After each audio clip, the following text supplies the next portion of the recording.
Oh, thank you.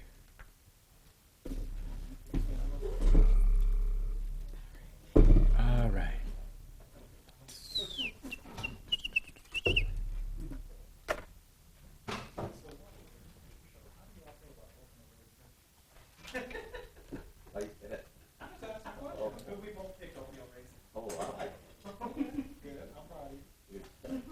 They actually, the more healthier the cookies you can eat.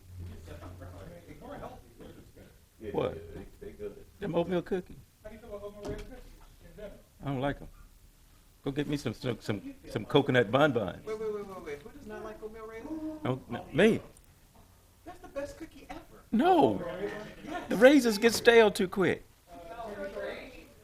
The cookie's not supposed to I last never forever. heard that reason for not liking oatmeal raisin cookies. The raisin gets stale and hard. They're dried. Yeah, I They're crack my dried teeth. fruit. I done cracked my teeth on some of them raisins. Oh my gosh. Wait. No. The problem is, he's waiting too long to eat the cookies. That's that problem. I can't save them for hard time. I've never heard that reason. I actually like nuts. I like I be saving them for hard time. cookies with nuts in them. So Yeah, I hate to break up this very in-depth discussion. substantive discussion. This meeting of the Pontiac City Council is hereby called to order at 5:04 p.m. We'll pledge.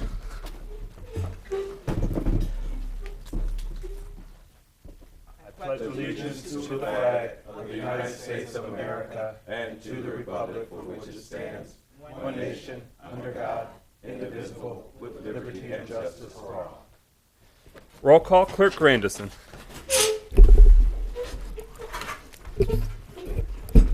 Carrington, Present. Goodman, Here. James, here. McGinnis, Present. Nicholson, Here. Parker, Here. Rutherford. Mr. President, you have a quorum? Quorum being established, is there a motion to authorize the excusing of Councilwoman Melanie Rutherford for personal reasons? So move. Support. Moved by Parker, seconded by Goodman. Any discussion? Hearing none. Roll call on that motion of authorization. Clerk Grandison. Goodman, Yes. James, Yes. McGinnis, Yes. Nicholson, Yes. Parker, Yes. Carrington, Yes. 6-0. That motion carries. Is there a motion to approve the agenda as presented? Support. Moved by Nicholson, seconded by Carrington. Any discussion? Any amendments? Roll call on adoption of the agenda. Clerk Grandison. James, Yes. McGinnis, Yes. Nicholson. Yes. Parker, Yes. Carrington, Yes. Goodman. Yes. 6-0. That motion carries. We now are at budget changes sought by council members. So we covered a lot of territory yesterday, and I hope that we're able to similarly cover a lot of territory today. The thought I have is that we allow the opportunity for each council member, sort of recommendation by recommendation. And if it's straightforward, there's no strong dissent or need for further review, and the mayor's office doesn't flag it as a, whoa, we gotta look at this kind of situation, then we can have those changes included in the 2.0 plus some, aka the document that'll be before us, already baked into the cake. But if there's anything that will need some more review, folks want to debate, it needs to straight up go for a vote, then we will have that almost as a roster of amendments, and we'll go through just the roster of amendments starting at the when we're considering the budget at June 14th. And if there's a lot more debate that's needed, then it could spill over to June 21st. You'd still have the opportunity to introduce further amendments, that might bubble up, or you have heard from community members or thought more about. That's certainly in order. But hopefully we'll be able to air a lot of them out now, not only so we all have a good sense of where everyone else would like to see some changes, but also so the staff has some time to figure out if they need to hit an alarm or raise any bells so that they can bring us up to speed if there's something further they'd like us to know about what we're proposing. How's that sound? Awesome. Let's give it a whirl. So, with that, Councilman Nicholson, you have the floor for your first offering. Question or a point of order. Should we be offering these as amendments or sort of a conversation More first? conversationally, Okay. we don't have a formal motion before us. Yeah, good. And that's part of what we'll kind of Good. flesh out here today, if it is something that's conversationally integrated in. Yeah. Or if it'll need something that rises to an amendment Good. on the 14th of the 20th. Yeah, many of mine may be taken care of with more information from administration. One item with the onset of additional code enforcement officers, a question that I have regarding transportation and with the additional code enforcement officers. I know that we have 3 sedans and 2 trucks that are available for them to use currently. I don't know if there's other vehicles that are available for them to use, but if we're going to have upwards of 10 people out in the field, I'd really be uncomfortable with them using their personal vehicles. Thank So you, that's- yeah. Councilman. That is a great question and a good catch. There were actually a number of items that did not get reincorporated. I do want to, just as a housekeeping item, page 32 is Department 733 Code Enforcement, sort of the applicable area. He hasn't invoked yet the specific line item, but as the deputy mayor is talking, it might become obvious where might be a possible home. Deputy Mayor. Right. So exactly where the right line item is, I'm not sure, but it should have been in Department actually 249, Building Inspection Fund. New vehicles, we had asked to add in about another $80,000 to cover the cost of being able to obtain new vehicles, and that didn't get added because Director Carrington was trying to determine what the exact correct line item was, and he hadn't figured that out yet. But that is contemplated. Thank you. And we believe that the associated expenses for upkeep and tire repair, oil changes, things like that are all for that larger fleet are incorporated. That should be fine, especially considering the fact that brand new vehicles. Okay. Does the city have a fleet management contract, or are we taking them in one at a time, or what's the process? Go ahead. I mean, with a mounting number of vehicles, I'm sure there. So we with the mounting number of vehicles, we will go forward with a different fleet management strategy. But as of right now, it is more like what you said, a one at a time. We do have abilities to do some things, but for the most part, right now, our fleet, as it stands today, our fleet is small enough that, we get some one-offs and we go to the shops when needed. Okay, thank you. Mayor Graham? We have been talking about this question of transportation needs for additional code enforcement folks. And of course, we're hiring for new people. We're also talking about taking the two positions that are currently contracted for through Wade Trim, that are currently rental unit inspectors, and kind of combining those two positions with the code enforcement for 10 positions total. There's been some internal discussion about, well, does it make sense to have city-owned vehicles used by all of them? Does it make sense to reimburse for mileage? I think that's currently what Wade Trim does for its employees. That doesn't inherently make that the right solution. But I'd be curious to know, either now or we can talk offline, about, I heard you say that you're uncomfortable having them use their own vehicles. So I'd be curious to know your thoughts about the pluses and minuses of one way versus the other. This is going to be rather silly, but I watch a lot of parking wars, and I'll tell you, the situations that flare up with people out in the community when something's a ticket's being given or there's something being written, I think whenever somebody's out in the public and there's that opportunity of that somebody's car could be damaged or property could be damaged, and I would hate to put somebody in that position and then have them feel like, really, or if there's duplicative situations, right, where some people are using them and some people aren't, I think we could get into some weirdness. I think if it's a city-owned vehicle and damage happens to it, we know what the coverages are. We know that somebody will be able to get to work again tomorrow if their vehicle is out of commission. Those sorts of things. Of course, just wear and tear and damage. While mileage, I know that the cost of or the reimbursement rate for mileage is supposed to take that into consideration. It is not. It doesn't make up for it, especially when you're out driving as many hours as they may be out on the streets. The most important thing that I'd want to be taken into consideration is that we never want our transportation situation for code officers or building inspectors to be what slows them down from doing their job. Mm-hmm. So I don't necessarily know the right answer. I just know that that's the right outcome, mm-hmm. where they're not going to say, oh, well, I'll do that Thursday because that's the one day I get to, for 2 hours, have access to a vehicle. Yeah. Mm-hmm. We'll agree. Not that I'm anticipating that. It's just, I don't want to this time next year be like, oh, well, you know why we didn't do much code enforcement is, right. we didn't have enough to go around. Yeah, no question that we wouldn't want that situation, and we'll talk a little bit internally about it. But your point's well taken. We need, and I strongly agree with you that we can't have one system for one of the code enforcement, for some of the code enforcement officers, and another one for others. Mm-hmm. We've got to treat the same position the same way, whether it's providing cars to everybody or having them get reimbursed for mileage. So I fully understand. And or that the option is fairly given to everybody. Well, of course, yeah. My experience too in fleet management, I have 31 cars that in my day job that we operate out of our group homes.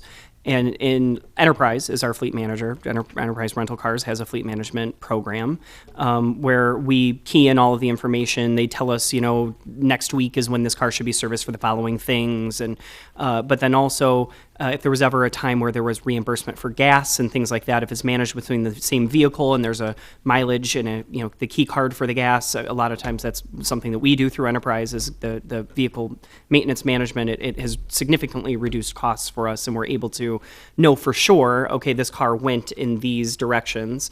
I think from a management perspective also, when it's our vehicle, GPS tracking is something that we're able to do. If it's somebody else's, we're not. And not saying that anybody would be deceitful, but certainly if somebody's out in the field and has a job where they're made in a major way remote, I think if it's us protecting our asset but also protecting our investment, I think it makes more sense if it's our vehicle. Yeah. Well, that's a good point. And you're raising a good point, too, in terms of accountability measures for the employees. And certainly a GPS approach is a good way to ensure that people are spending their time in Pontiac and not off somewhere else. And I would be very surprised if the city's cars utilized by code enforcement currently have GPS tracking on them. But your point is well taken. On that same note, Councilman Goodman? And this may just be me being a little bit nitpicky. Never mind. I'll take that one back for now. Okay. Anything else on this question of the inspectors or code officers, the vehicles or mileage question, which I'll right now keep as an open matter, which would probably at this point need to be an amendment, sort of a standalone amendment, since we don't have necessarily anything right now before council explicit. Pro Tem Carrington? Yes, thank you, President McGinnis. So currently, Mayor Graham, how many cars do we have right now for code enforcement? I know we have enough for all 4 code enforcement officers, but I don't know if we have some additional cars beyond that. DG is flashing the 5. Yeah, right. So we've got 5 cars, so apparently 1 additional vehicle for, if another vehicle has challenges, or is that for the supervisor? Yes. Got it. So we have just enough cars, including 1 for the supervisor position, which, as you know, is not currently filled. Are they Chevy Cruises? 3 are and 2 are. And they're newer in the life cycle? Yeah. Okay. All right, All right, thank you. Thank you, Councilman Nicholson. Councilman Goodman?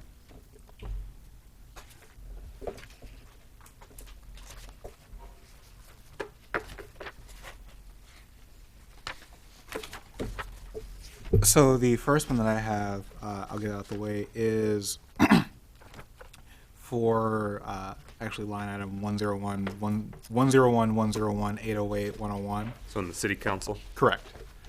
And that would be the district projects budget, or line item. I personally would like to see that number increased by about 50%.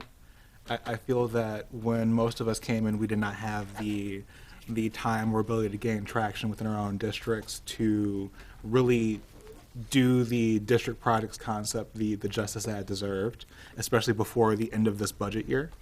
And I think that now, knowing what we know and having the time to be able to actually take a solid crack at it, giving us the opportunity to kind of make up for missed time from this year, and of course what was budgeted for this upcoming fiscal year will allow us to make up a lot of missed ground from, again, this current fiscal year. So right now it's at $150,000, so would your proposal be to take it to? It would be $225,000. So increasing by 75,000 to 225. All right. I'll keep that as an open matter for the council to vet. Any clarification needed on that? Mayor Greimel. I just want to better understand the stated rationale in terms of lost opportunities this year. It's like taking this year's unutilized fiscal year line item for that and taking it and moving it into the new fiscal year. So we're essentially backloading the projects that we've begun planning now. Is that a fair assessment? So are there, and I just haven't been tracking this closely, so does each council member have a significant or substantial amount of funds in their budget that they have not spent as of That's true across the board. Okay. So overwhelming majority of resources for this line item have not been expended. Now, there are some council members who are on track with the end of the fiscal year to exhaust their, 1/7 of what's remaining, but there are many that will not. Yeah, I mean, that's the good segue to my next question, which is when you took office, there was some degree that I would imagine varied of leftover funds from the previous. Of the $150,000 for the fiscal year, $3,200 was expended. Oh, that was it. For the first 6 months, the previous council, there was. Expended very little. Okay. I mean, it seems to me, I totally agree that if council members haven't expended, whatever council members have not expended this year should be rolled over into the next year. I would be leery of just giving a flat increase to all council members of 50% for the coming year, because that would, in essence, say to those council members who have spent more money that they are getting more money, if you will. In other words, if we're talking about rolling over funds that are unspent so that council members can make sure they spend all of this year's money, Gotcha. I'm totally okay with that. But if we're just adding more money next year, I'm very leery of that. Understood. Just for the sake of time, we're not going to decide matters now, but I think it's clear. Anything else you want to elaborate on that? Well, No, the only point that I was going to add, which I think is served by the mayor's comment, the difficulty, our projects in my district were really solidified, but they all require contractors. And the contractors that have responded to us trying to get bids don't have time before the end of the fiscal year. So, what you proposed serves that interest. Any further clarifications on that matter? All right. I'm up, and it's on that same page. 101 1-101 957.002 training expense. We discussed how presently the line item is for $2,000 and that the city council wanted to have the greater ability to pursue trainings, courses, and other training opportunities. So I am right now saying increasing that by $10,000 to bring it to, instead of the current $2,000, to bring it to $12,000. can I make a friendly amendment to that? Well, it's clarification, so Goodman and Carrington. Well, I would just like to ask, Here? is there any possible way to just make it an easier, and also to give us more space, an easy 2,000 per council member, which would take us to 14? At the bottom. There's 10. I don't have any strong objections to that. Carrington? I actually was going to actually increase it a little more than that to the 3,000 per council member. Okay. Well, how about we increase it to 2,000 per, even though a lot of it might be, cumulative training that's done. It's not sort of like you have to do independent study to a pop. But we may, over the course of the year, if we find that we have a robust training opportunities, then we can revisit. So I will take my 12,000 and make it 14,000. So that's training expense in the city council budget. Mayor Gremmel? And I'm very comfortable with that. So, if you want to vote on that today, I'd Well, say okay. did you have a hand? No, I was going to go to the next one. I thought. Okay, so is there consensus amongst council that that's sort of an agreed upon incorporation to make? Anyone have any strong objections? And administration has no objections to that? Then that means that training expense, I'm going to give it a star. We're expecting to see that in 2.0 and change, AKA what's before city council on Tuesday night. All right, Pro Tem Carrington. Yes, actually, you guys hit some of the things that I wanted to actually talk about. Also, I want to talk about travel expenses. Fund 101-101-861. Currently, is nothing in the mayor's adopted or budget. I would like to see that increase to 7,500, just in case we do need travel. Okay, any vision for what that travel, how that might manifest? Well, if we do any kind of interstate or outer state travel, for example, hotels, gas mileage, those kind of things.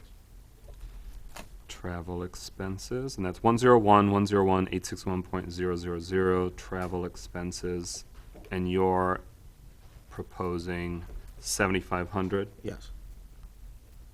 Did you have a hand on that, Nicholson?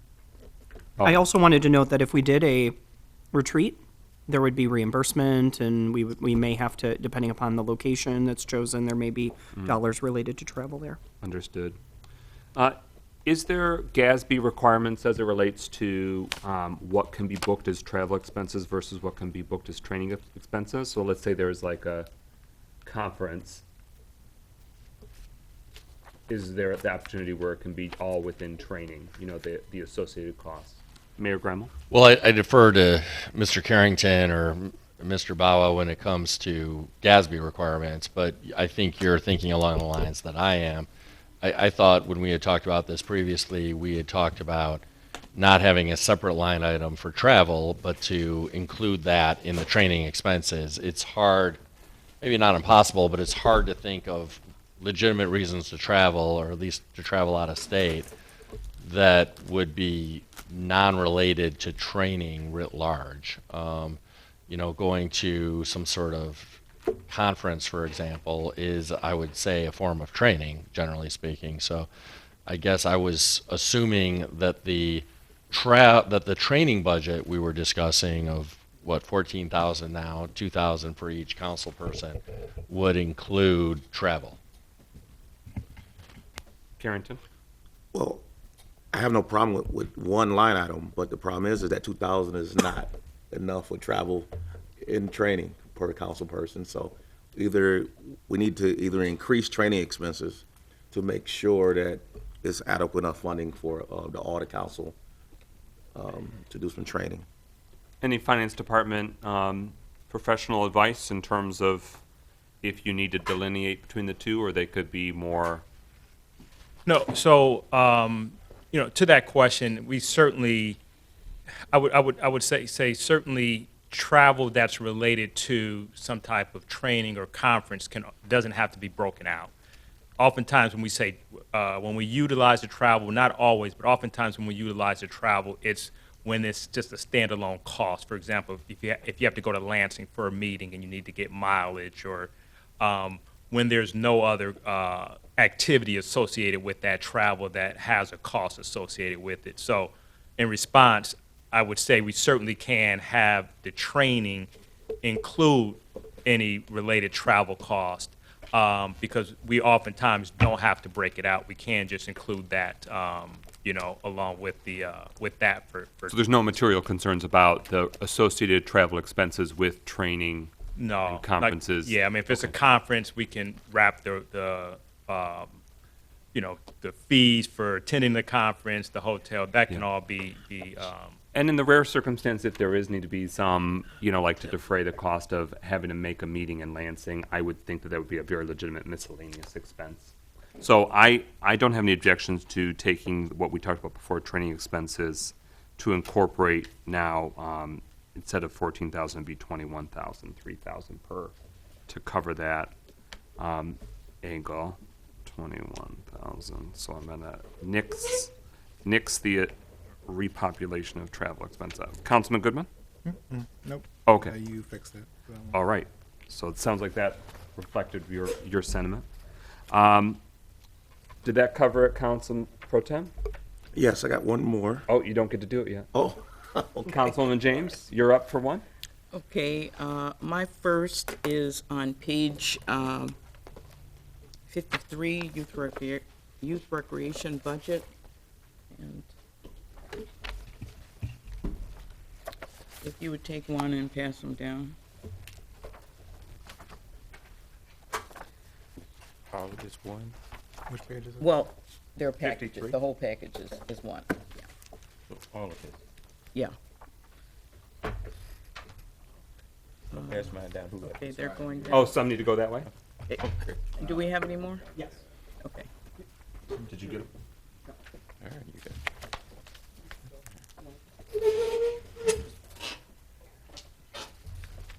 Here's the whole one. Thank you. Okay, on page 53, line item programming 208-753-779-020. My addition is under Youth Recreation Department, that 020 programming. I would like to appropriate an additional $70,000 for programming, which would bring the total allocation for the 2022-23 fiscal year to 120. For the purposes of contracting additional recreational programs that are available through community organizations and nonprofit organizations that are currently providing youth recreation for children in the city of Pontiac. What I passed out is I had obtained a few mock-up budgets showing some figures from a few community organizations as examples only. However, this can be done by a simple RFP process. We talked about RFP processes on Tuesday night's meeting, which is just a request for a proposal process that we would allow community organizations to make proposals to the city. I do believe that we need a very strong youth recreation program. We need a program with very strong numbers. We have a youth recreation millage. We have voted to collect the full millage this year, and also we expect to see increased income tax revenues coming in. So I do believe that it's very important that we beef up our youth recreation program. And I think this is something the residents want to see, and I think it's the right move for us right now. So, Any clarifying questions? All right, so essentially any item that's more than a few thousand, I'm gonna make it like a matter that goes, for council for full, debate and vote as an amendment to the budget without objection. So this would be one of those examples as well, just like the increase in district projects. okay. And I've got a few that are a little, substantial price tags, so they're inevitably, we're gonna make it so that they can be each individually debated and voted on. Any further clarifying questions on here? Carrington, then Grimal? Yes, I did hear Councilwoman say that these were only examples, Yeah. and we wasn't solidifying anything with these particular organizations. Right, correct. Okay. I Yeah. just wanted to make sure So that- we want to have an open process. In order to be able to do that, it would probably, we would need to go through an RFP, but an RFP does not have to be that time consuming. We can do a quick RFP process to allow any organization in the city to make a proposal. Mayor Grimal? I don't have any problem adding additional dollars for programming. I'm a little hesitant to require us to contract with organizations already doing programming for two reasons. One is that we could do a lot of this presumably in-house with actual city employees. Obviously, we'll have more details to share about that on Tuesday. But I don't think that contracting services out is always better than doing things in-house. Secondly, if these organizations are already providing the services, it raises the question of, well, are they going to provide additional services if we give them additional funds beyond what they're already getting? So what's the real value add? I guess the RFP process could flesh that out, presumably. But whether or not it ultimately makes sense to contract with an outside entity, I think depends on a lot of different variables. Goodman? So, Mayor, to make a really important point, I agree with what you're saying, but also you do have to recognize that Pontiac is a city of a lot of poor people who have done a lot of work with very little funds. Not to speak on any specific organization that's included in this packet, but there are a decent number of them who provide these things out of the kindness of their own hearts, out of their own funding. And there is a mixture of making sure that one, by providing funding, are we likely increasing some of the quality? Yes. In some ways, these groups will possibly be able to provide better, more comprehensive programming, but also it's an investment into our city, into the groups that we have here in terms of doing that work, because to be clear, even as a city, we will not be anywhere and everywhere all at once. That's not to speak on the specific amount of the number or say anything about any individual organizations, but there is kind of again, a balancing act between, doing things in-house as we should because we have the money and the resources and the capability to, hopefully, but also, again, building up our community and filling in the gaps that we currently cannot get to. Any further clarifying questions? Yeah, just to Mayor? touch on that, yeah, I'm not opposed to contracting out necessarily. In fact, I think as the preliminary programming or the preliminary information we've already shared with you about programming indicates, the plan is already to contract with the Kids First Initiative, for example. So my only point is that we shouldn't prejudge whether it's better to contract out or do things in-house. It depends on a consideration of what delivers the best quality of services and the most services to young people. And I would argue that the whole point of the Youth Rec and Youth Enrichment Program is to serve the needs of our community's young people, not to serve the interests of organizations as an end in and of itself. And so whether or not we contract out or do things in-house should be measured solely on the quality and quantity of deliverables to young people. Councilman Goodman? Yeah, so I completely agree with you, and I think my beliefs on attempting to do everything as much as we can in-house within the city. And again, this is to say nothing about the number itself, but this is just to make an overall statement pointing out that when we're looking at this, there is more than just providing programming or seeking programming that we're doing with this. That is a good portion of it as we're attempting to bring things in-house, but just, again, recognizing that these funds will do things to help community groups who do have a vested interest in helping the city and its residents because they are likely residents themselves.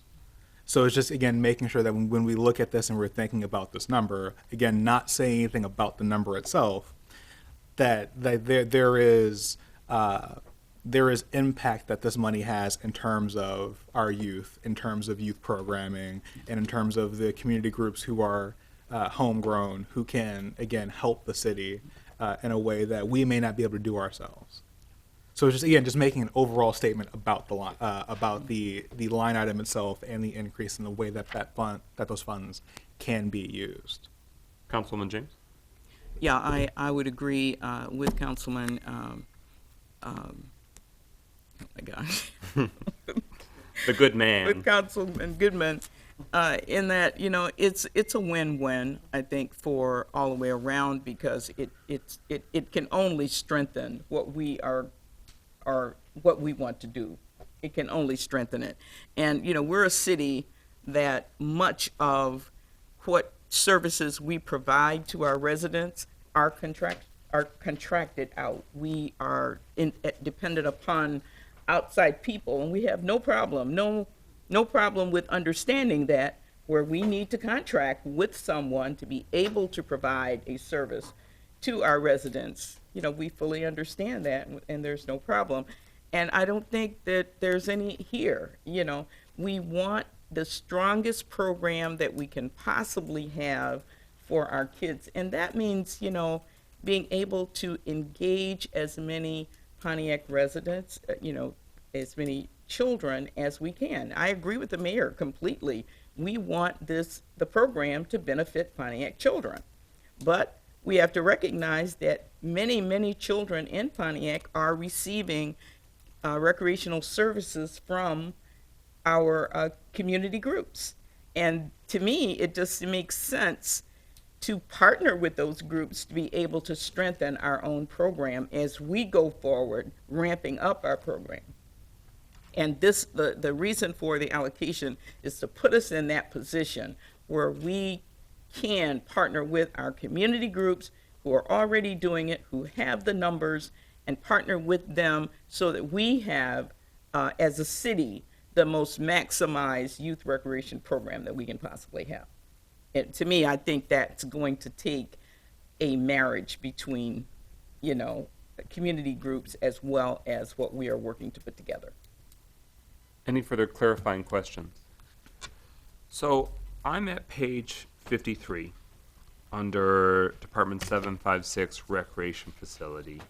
And this isn't my amendment, but it's related to the presentation that we'll receive on Tuesday evening. So the timing is part of what we're getting to in terms of the uniqueness of the timing of rolling out expanded recreation programming. But will you be sort of within the next 2 weeks wanting to have an explicit, sort of budget amendment vote on the fiscal year to come about facility costs or lease or et cetera? I mean, because for the whole fiscal year, or is the vision to wait until we're a little bit into the new fiscal year and you've got more of a concrete understanding? When should we expect the timing of this? So great question. The timing of that will almost assuredly be in the next fiscal year. So you've heard the mayor and I talk about the fact that we've looked at multiple locations for a new facility. We've moved into a new phase where we now actually have engaged with some professionals to actually look at cost. But I don't believe that we will be ready to actually come to City Council with a cost before this budget is adopted. But you will be coming to us to tell us where from June 20th to August 20th, summer youth recreation. Well, yes. So yeah, So and is there a price tag with at least that? Oh no, so recreation for the summer will happen in our existing parks and also with partner organizations. And I don't want to steal the thunder from the You don't still presentation. Thunder. That Yes. essentially answers my question. Okay. You're not going to spring a No. $286,000 annual lease No. on us in the next few weeks. Okay. All right. Sorry for that deviation from the regularly scheduled round robin. Councilwoman James, thank you for your submission and for providing written documentation to help expound upon it. Next up to the plate, Councilman Parker. Well, thank you, sir. I'm going to go to the area that I'm most familiar with. I'm looking at the area of Public Works 458. I'm sorry, 101, 458, 702-000, Public Works Operation. I'm sorry, 27. 27. No, I'm sorry, yeah, 27. I'm on page 27. And my area that I'm looking at is, we talked about this, I think, when we initially did this, is in the area of the janitorial personnel. I think when I really addressed this before, I addressed it as we continue, as we're adding staff, opening up previously closed areas in this building, we should need and should have more janitorial staff cleaning this building. So I said we should add at least one additional janitor at the cost of $33,000 a year, which we can save if we actually, I thought, and I looked at DPW, I thought we was a little bit top-heavy. Maybe we can reduce some of those desk sitters and put boots on the ground. So I'm sorry, what's that GL number? I think, 101, I couldn't find the 458. exact line for it, so I'm assuming it's in 101-458-702-000, salary and wages, on page 27. So is that where janitorial staff that what- materializes? 'Cause I didn't see a Or is it a specific different line line for it. item? I think generally speaking, you're correct. Janitorial services are specifically called out in other departments, but not in DPW. But your point is that you would like to hire another janitor, Absolutely. another position. An actual another position. Okay. The only thing that I would say is that that's actually more than $33,000 in aggregate. Okay. Okay. Okay. We'll talk about it. Because based on just the the allocation of additional people who's gonna be in and out of the building, just based on the spaces that are now closed is gonna be open, and just observation of what is currently taking place, especially in this COVID season, of areas that need to be not only cleaned once a day, but sometimes multiple times a day. We need to look at, are we keeping not only the employees that we are bringing on healthy, but those who are already here healthy? Understand that even the public at large runs through here and uses space in this building. So are there currently two? There are, janitorial- right now, according to the budget, they added 2 in the DPW department, 2. And in addition, if we want to improve the overall look of this facility, there's a lot more work that could be done in this facility. We have an old building, but it could look a whole lot better than it looks if we were to do some of the other things that need to be done to it. So, pardon me, 101-458 702. 702-000. So staff, between now and Tuesday, will need you to confirm that that's the applicable line item for a potential additional janitorial position.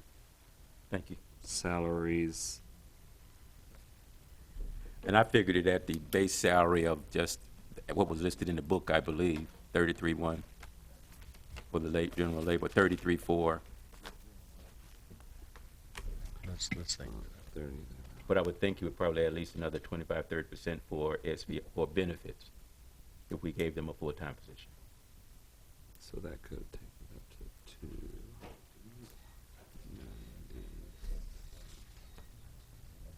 Got it. All right. Councilman Nicholson, you have the floor. And take a swing? What? I did it when it came. Oh, you did? Yeah, Oh, yeah. okay. Oh, okay. Sorry. All right. Human resources, personnel services. Page number, it's easier. 19. I'm not seeing dollars for background checks. And that can become somewhat expensive. I see for pre-employment physicals or ongoing physicals, that there's a $15,000 expense, but not for education, past employment, reference checks, criminal background checks. I think, especially as we're going to be adding people in management roles, I think it's important that we do our due diligence when we're finishing that process. Thank you. Do you have a suggested number per Yep. hire? Yeah. So the live scan system figured in with what usually is around a basic education. It's about $350 per person, and that's fingerprints, criminal background check, and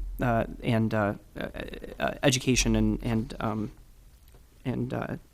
prior employment. Yep. And so would that potentially be booked in other professional services? Since there isn't an explicit GL number that's calling out, background or reference checks? So 101-270-818.000 is other professional services. And right now, that's at 7,500. What are we thinking as a ballpark if it's, few hundred? I know there'll be a lot of variation, but. So if we want to estimate, with attrition as well as the new roles, somewhere between 30 and 50 positions open for a year. I did 30. Okay, yeah. So I'd say probably an additional $11,000. For the President, would you give me that number again, please? For the GL number? Yeah. 101-270-818.000 other professional services. Thank you. Right now it's 7,500, so the initial target is increasing by 11,000, which would make that 18,500 instead. Is that one where there is consensus, or should we have that as a standalone vote? Carrington? Hey, Councilman Nicholson. Yeah. So is that a company that does this, or just? There's many. I use LiveScan for fingerprints right now. That's just a authorization. They go to a separate building. They take their application with them, and they scan it in. They have a secondary provider that makes the calls, and then runs through. There's a registry system that most of the universities apply to, where you can get the information about education back pretty quickly. And then past employment, they usually use call centers that call and verify employment. Some of that we could do internally. Employment we can do internally, references we can do internally, but education is very difficult because getting a hold of those registrar's offices and getting transcripts back and answers, I mean, sometimes can take weeks, but usually, and we don't have access to those systems, but background check system, companies Oh, tend and to it have might be a access to those straightforward way to systems. expand the capacity of Yeah. the human resources operation. Would the administration like to do some more consideration on that, or would you like to consider that a green light?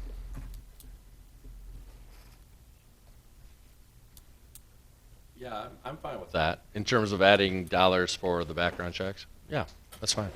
All right, so I'm going to star that one, so that way the increase by $11,000 to that GL number, we're expecting that in the initial document. All right, Councilman Goodman. Page 102, actually should be the only line item on that page. A very dramatic way to say the page number. 102. For street light improvement. So can I ask a question and ask what that, is that fund for improvements, or is that for example, replacing the many street lights that are either knocked out or out? Yeah. Director Cooley answered that question for us, if I recall. That this is when there's a total new project and they're upgrading it to LED like what they're doing on Orchard Lake right now. Did I get that right, Councilwoman?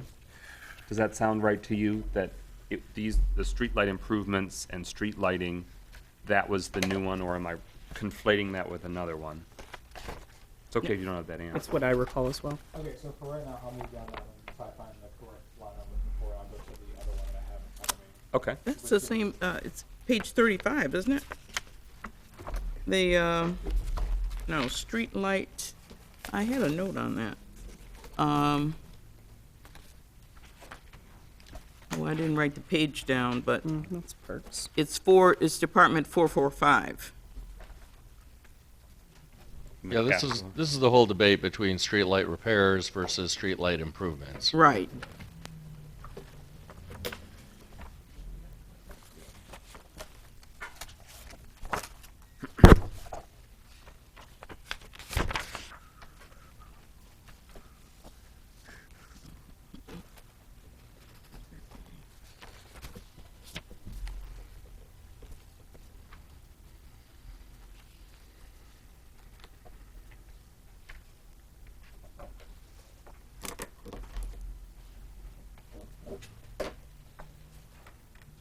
Okay, again, so we'll just move on to right now and go to the one that I can find, Okay. which is on page 42. 42. There's actually two related line items with the 302-463-779, .005 and 006 for surface maintenance, temporary and permanent asphalt. Excuse me, I can't hear you. Again, it'd be line items 202-463-779, .005 and 006. The line items right back to back to each other. It'd be surface maintenance temporary asphalt and surface maintenance permanent asphalt. Given the condition of our roads in this city as of to date, and will probably be for the foreseeable future, if these are the line items that we use to do patches around the city and repair the small pieces of road that we are attempting to do, I do not think it is a smart thing to decrease from what is already budgeted, well, from what's budgeted for the current fiscal year, considering that we've already gone over it at least in one category. So I think until we are able to actually address our city's road needs, if these are the funds that we use to repair our roads currently, I would at least prefer to see that number stay at what has been budgeted for this current fiscal year. What's the administration know? So, Councilman, that is a great suggestion. Just for the sake of anyone who can't actually see the documents, in the temporary asphalt, the budgeted amount for this year was $70,000. The activity to date as of 4/30 was $84,880, and the projected budget for next year is $50,000. In the permanent asphalt, the budgeted amount for this year is $75,000. The activity to date, 4/30, is $9,523, and the projected budget for next year is $50,000. And the idea behind those numbers is actually just that we've had multiple conversations about, hey, what are the roads? What are we doing? And we will be embarking this year on a research and potentially a suggestion to City Council to actually do a full funding of road repair and transformation. And so that's why we were dialing back what we were spending on patches and repairs, expecting that we were going to bring forward a suggestion for a larger phase activity. But your suggestion is duly noted. Do you want to try and specifically for temporary asphalt? Since I see that permanent asphalt, they aren't hitting the mark this Yeah. fiscal year per se, but like So- you want to say another 40,000 for temporary asphalt? Yeah, so if we can put another 40,000 into temporary asphalt, that would at least quell some of my problems. Because again, we're already kind of over budgeted in terms of, well, what we budgeted, we've already gone over it for year to date. And again, given the condition of our roads, I don't foresee it getting dramatically better. So at least making sure that we have the money there to be able to patch things as needed throughout the year, at least until that plan comes to fruition, just in case. Because again, we're already over it, and I'd rather not be in the position where we're under budgeting for a thing that is a major problem at the city. Any clarifying questions? All right, that'll be keyed up for us to, yes, sir, on that note? I do have one too. Okay, Carrington and Nicholson? I guess because I see that about surface, maybe temporary asphalt, permanent asphalt, but then it's another line item for a fund that says street patching, which is 200,000. Mm. So Same page? Yeah, same page. Page 42. So basically, are all those things basically the same? Mm. Oh. It's a professional service. 202-463-818.260, Is that other that professional contract? services, It's for street curb cut. patching. Is that curb Oh, co? okay. So I think it delineates what's done in-house versus what's contracted out. Yeah, it'd be helpful to have Al's expertise regarding these budget items and which one's used for what purpose. I understand the point that Councilman Goodman made, but I also understand the point you're making, and it would be helpful. My guess is that it's as described by President McGinnis, that some of these are in-house services, some of them are outside services. So it'd be helpful to have some explanation. I don't know, Mr. Carrington, if you know, you're welcome to take a swing at it, but if you think we need Mr. Cooley, I don't know if he's still in the building or not, but it would be helpful to pick his brain a little bit to better understand the difference between these three line items. All right, but I do have it as a queued up substantive proposal for the meeting on Tuesday. Any further clarification? I think, yeah, Oh, I'm sorry, yes, Nicholson. the temporary asphalt, I recall us having some difficulty in procuring cold patch. I'm wondering if that overage was our mad dash and potentially the sheer huge increase Paying in at a cost premium. of the cold patching. I know that Director Cooley went to great lengths to procure more of that agent. Thank you. All right, thank you, Councilman Goodman. So McGinnis is up again on page 97. Page 97. Let's see if I've got it right. So this may not be where it falls now that I'm looking at page 97, but I wanted to see where we're landing, if the administration's given more sense of, are you entirely confident that the resealing, the dialed back parking lot improvements for this Pontiac City Hall is going to be able to be booked this fiscal year? Or should we be planning now for, even if it's a more modest improvement, for it to be in the next fiscal year? And it's okay if you don't have that answer, but it's still an open question for me. So, my understanding is that the $100,000 that is projected for this year will get booked this year, and that will be sufficient to get us through where we're trying to go. All right, we've all heard it. We've all heard it. Love it. Thank you. Councilman Carrington, you're up now. I pass. Councilwoman James. Okay,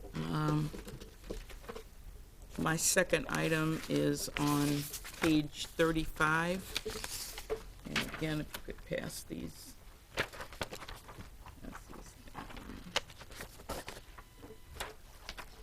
You could pass these down.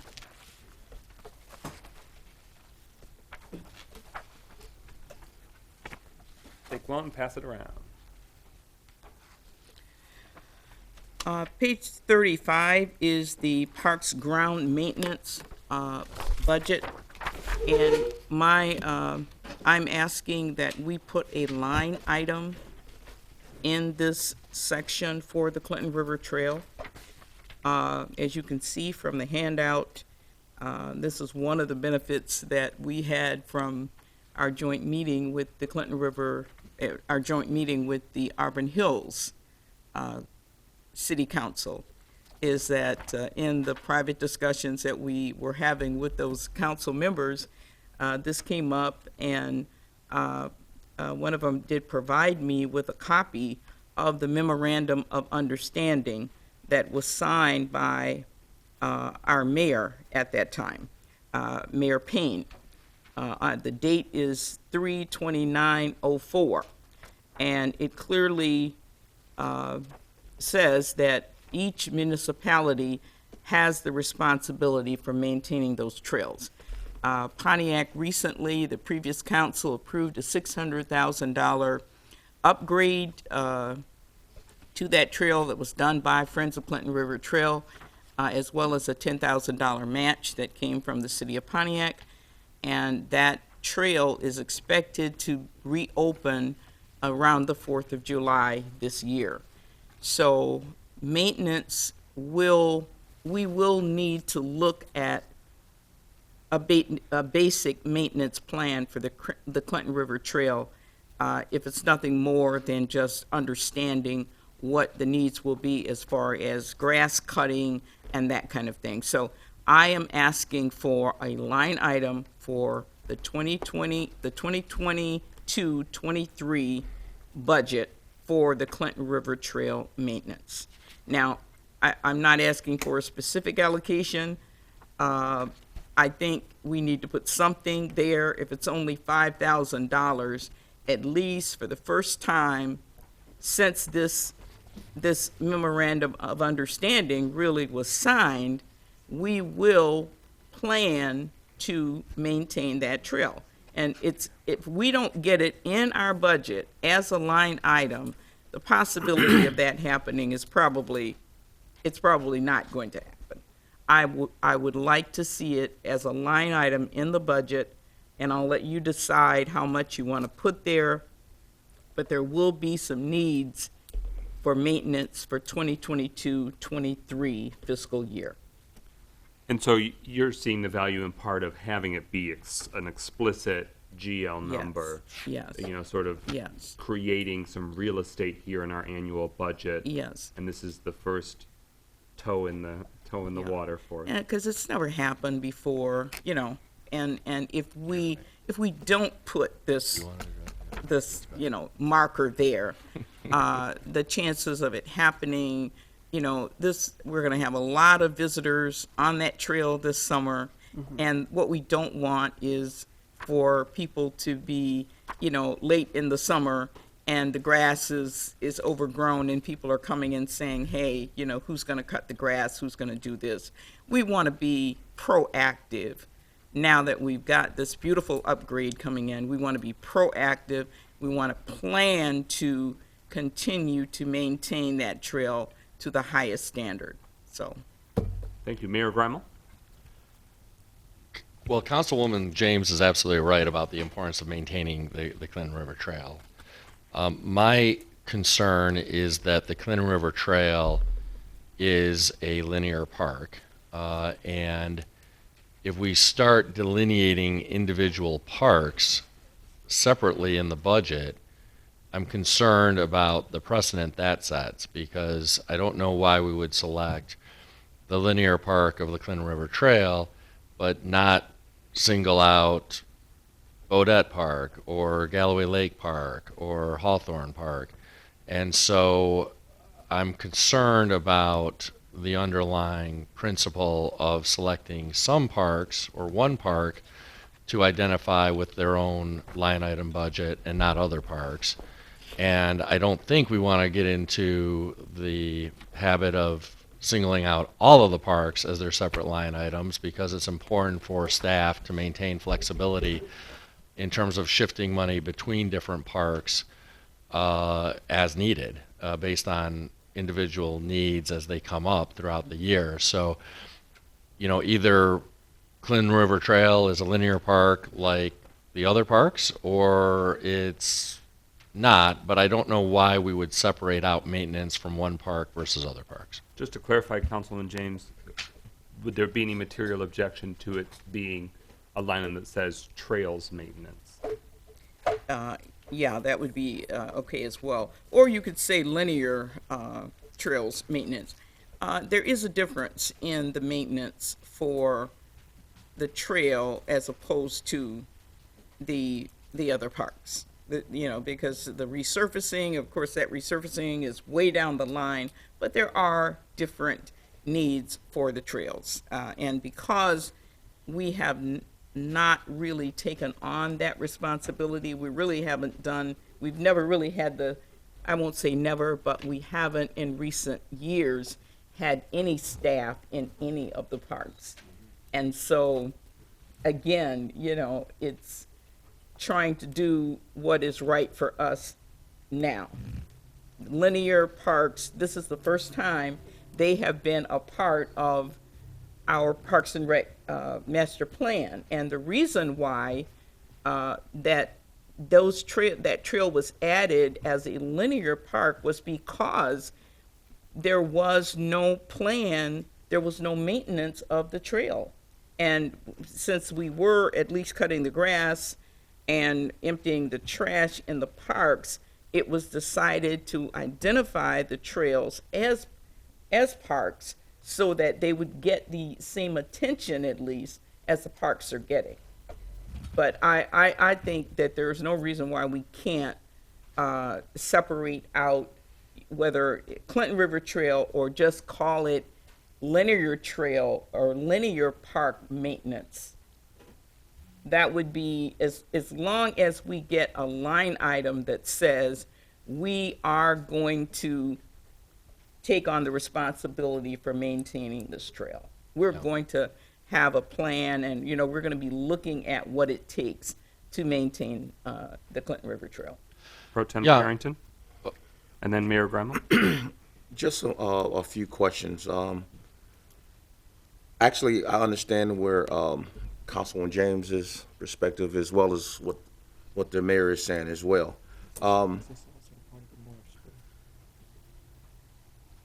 So, Councilwoman James, are you specifically want that as a line item, or could we just increase the parks and neighborhood projects line item, whatever amount that is needed to bring that linear park, that particular park into focus? I could appreciate what you're saying, but I really think because we have an agreement that we have never exercised, that it's important for us to get a line item here to cover this. It's important for us to get a line item.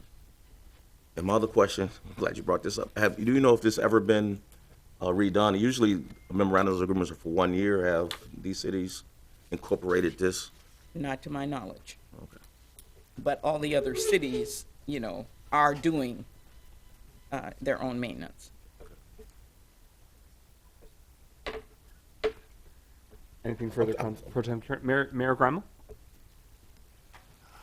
I'm a lot more comfortable with a line item for linear parks than to single out by name one linear park. And I think we have, or will soon have anyway, 2 linear parks because of the North Spur. Right.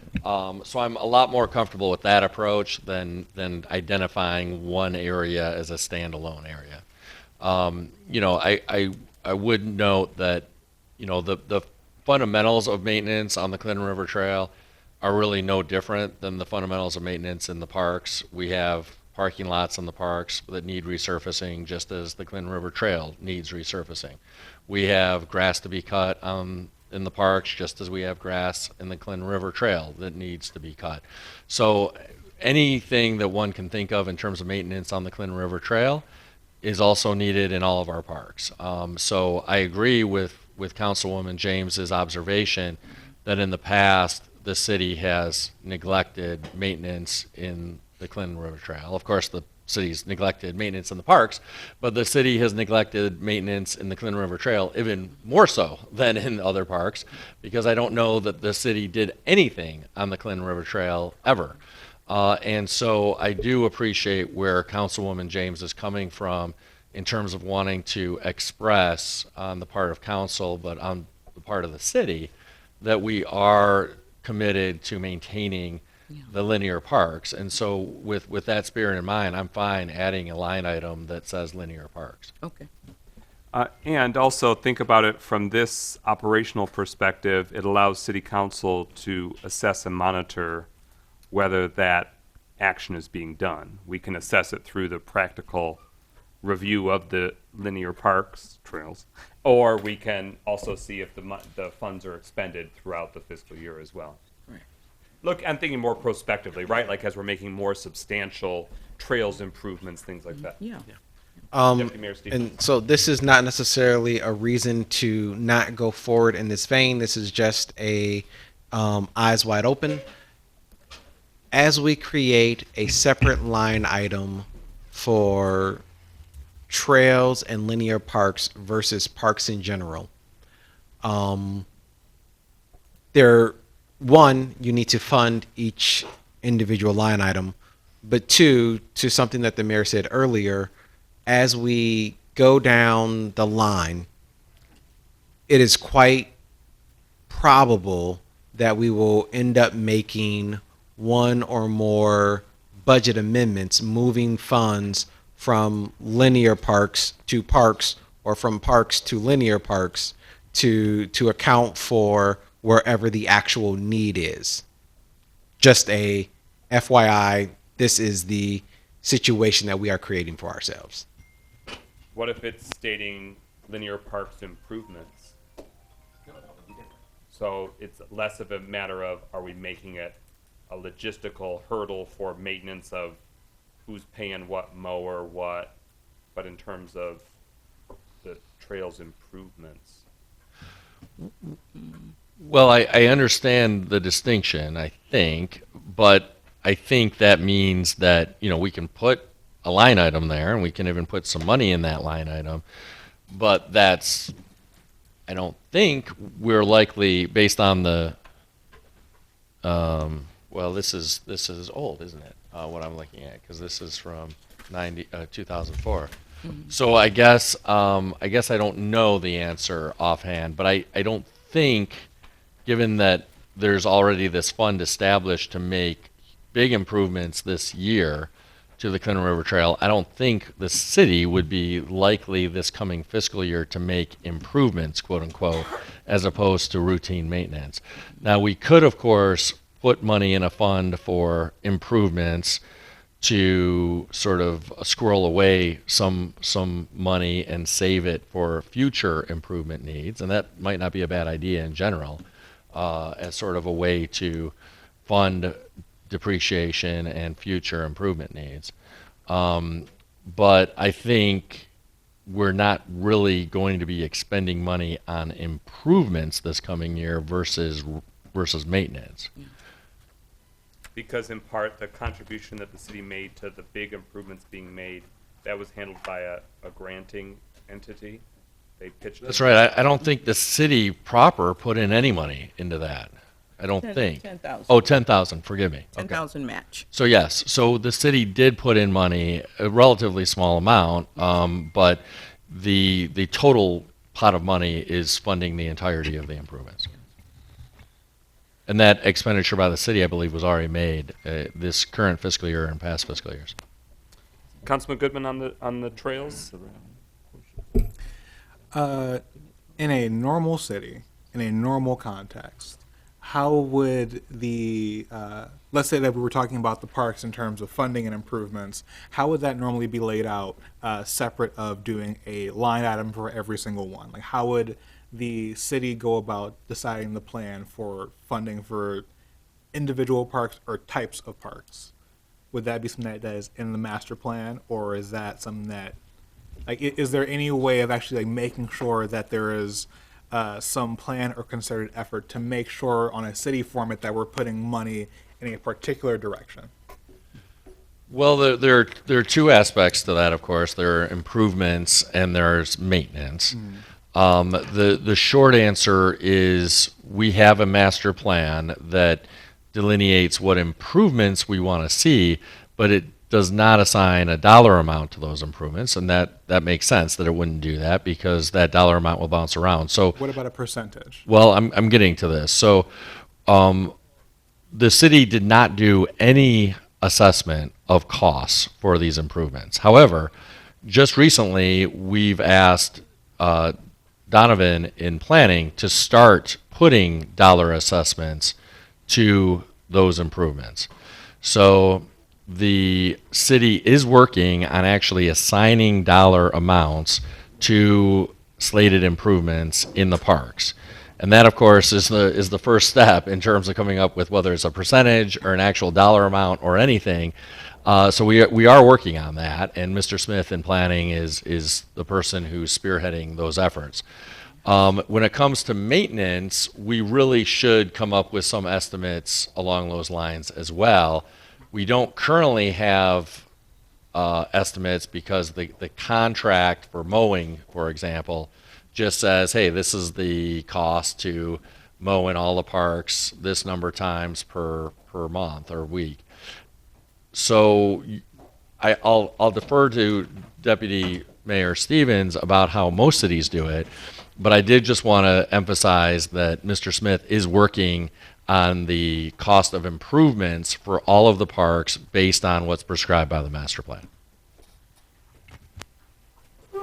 The mayor gave Deputy the mayor gave the example of how a standard how any municipality would do it, right? So you would have to assess each park individually for its cost and then determine how many times you want to cut or do whatever type of maintenance it is, multiply that out, and that's how you determine your fund. And again, the city of Pontiac has a contract that says, hey, we're going to mow this many times, and this is the cost per mow across everything, and here's your cost.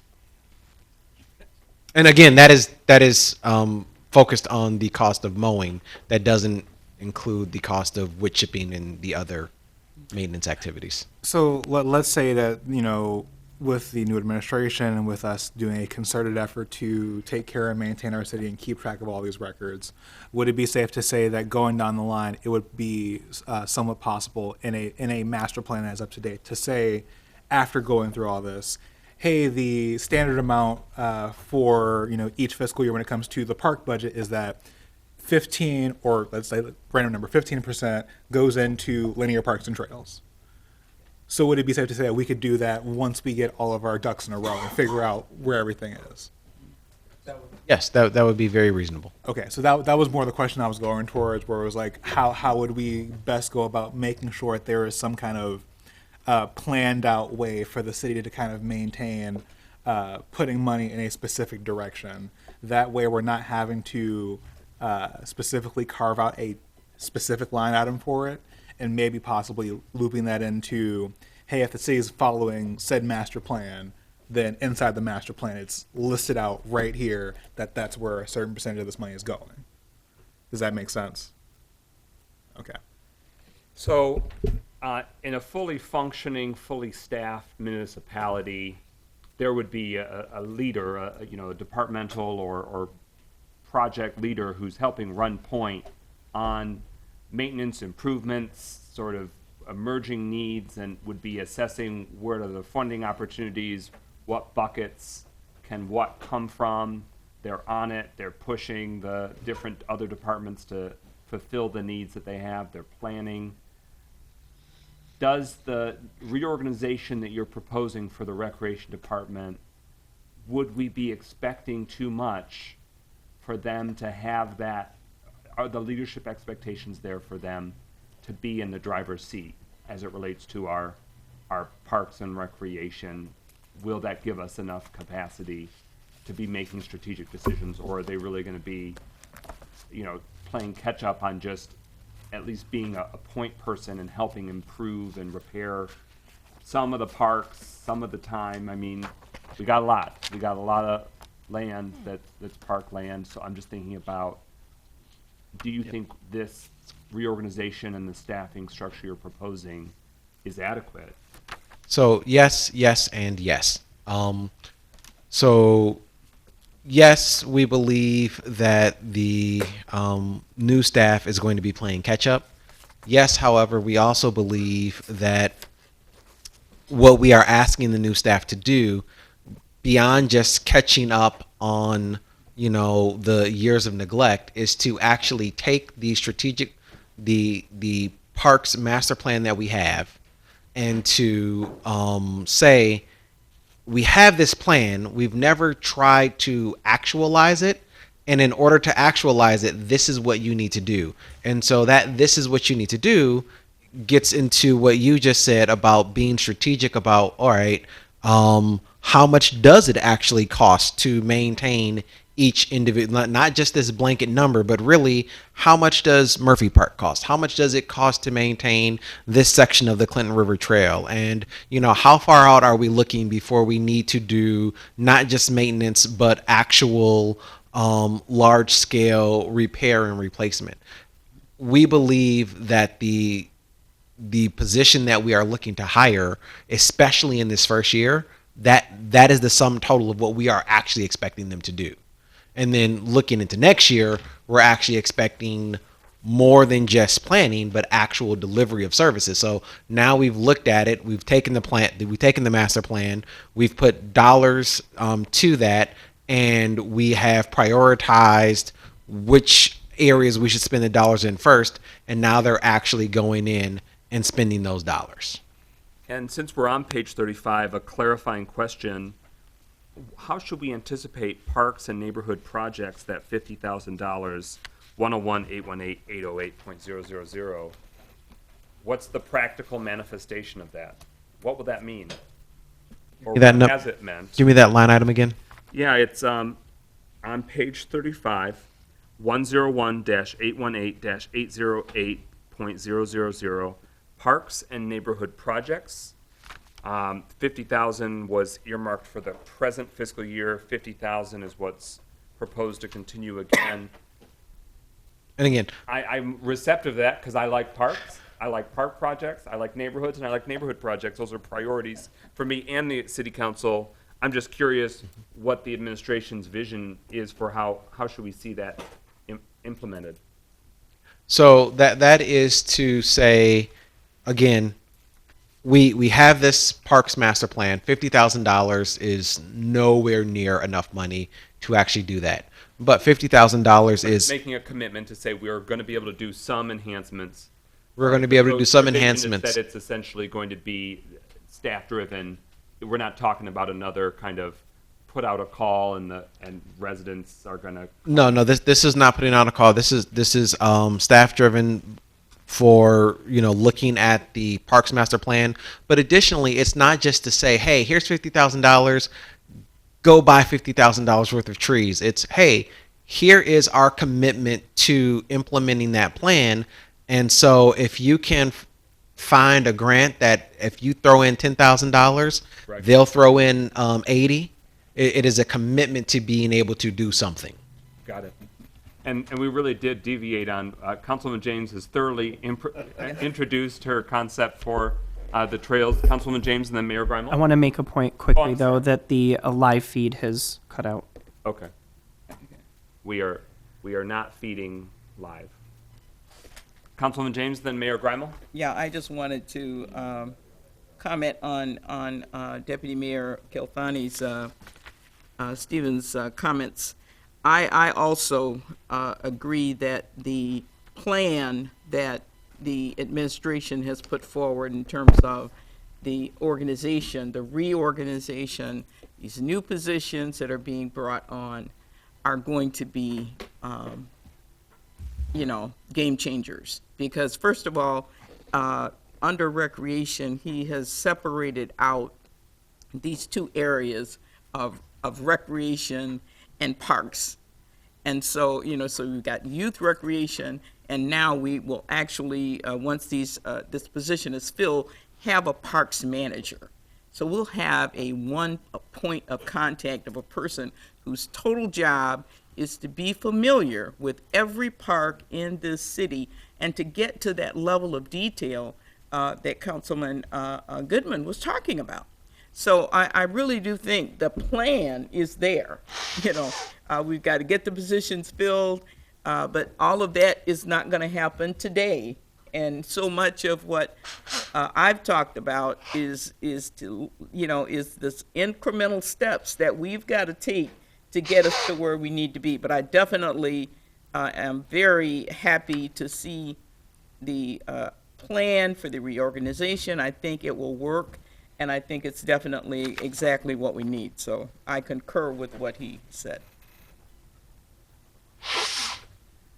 Mayor Grimel.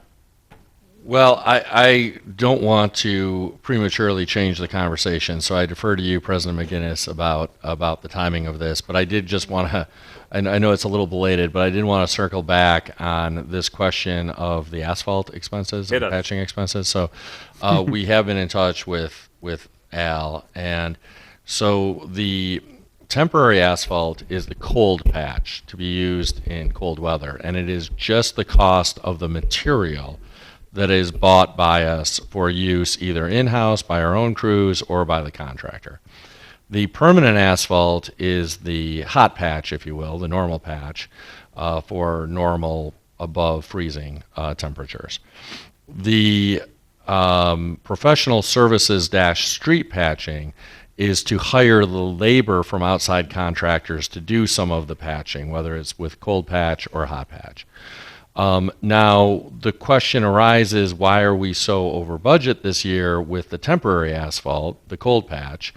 And he said that we did, this is his term, a quote, extreme, end quote, amount of patching this winter time. And the price rose for both the temp and the permanent, that is to say for the cold patch on the hot patch, which is not surprising because asphalt prices are very dependent on the price of oil. And so whether or not that price will be lower depends on what folks think will happen to the price of oil over the next year. So who knows? But in any event, the amount of patch used during the winter was apparently far in excess of past years, according to Al. So this is the budgetary manifestation of your new mayor and your new city council heeding the calls of residents wanting to see a whole lot of winter improvements as those potholes emerged. That's true. So, I think we're going to, it doesn't do any harm to add more money in, and if we need to use it, we'll use it. If we don't, we don't. So I don't have any objection, of course, to Councilman Goodman's suggestion. It does strike me as a little bit odd that we separate out into two different line items, the cold patch and the hot patch. So one way to give us just more flexibility would be to combine those into one just sort of asphalt material line item, because I believe we were actually under budget for the hot patch, but over budget for the cold patch. So, it's Al didn't mention that, but it's my own thought as I think through this. Finance Department, any general accounting reasons why we would need to keep it subdivided, or any material concerns about us proposing Yeah. a more? Like, do we think there's an allocation No, blunder waiting to reveal I'll itself? verify it, but I'm very inclined to believe that there isn't. And to the mayor's point, I mean, I think that would operationally just be more efficient and just a bit more common sense from operational standpoint. Thank you. We continue our round robin of budget items. Up next, a number of constituents in District 5 have come into the room, so I want to give a very robust shout out to William Parker Jr.'s constituents in District 5. I know their meeting is tonight in the Lion's Den. And it's worth pointing out that Councilman Parker's birthday is this weekend. Happy birthday. So, Young 50. before I give it to Councilman Parker, Deputy Mayor Stevens, you have a hand? Yes, just before you move, I'm making notes as to changes, and I don't have a specific note to make yet. The coal patch. No, we went back to Cold Patch, but we had gotten to Cold Patch, but we were actually on parks. I still have linear parks in maintenance, a creation of that, and $5,000. Thank you. But with a pin in it for Tuesday. You know, you can research the matter further. We can contemplate it further in terms of if there's strategies we want to make. Councilman Parker, you have the floor. Thank you, sir. And yes, I will be celebrating the 43rd anniversary of my 21st birthday.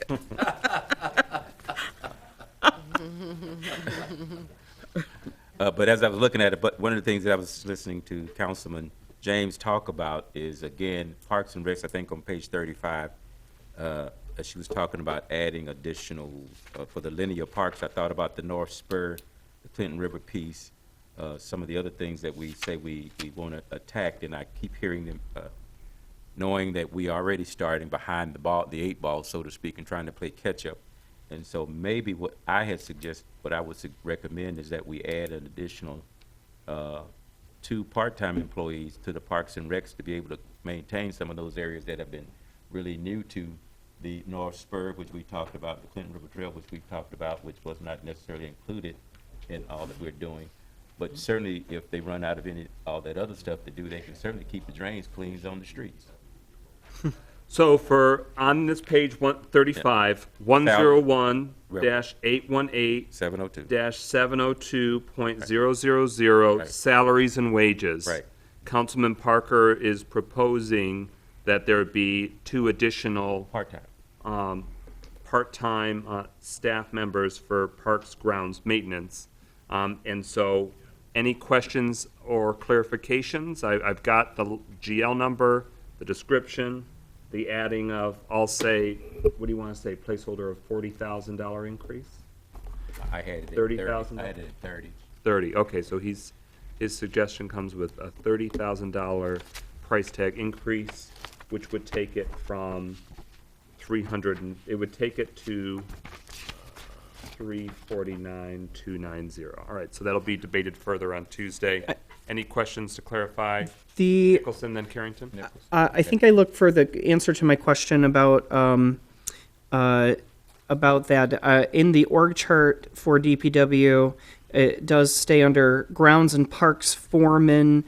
Underneath that foreman for grounds and parks are 4 laborers. Right.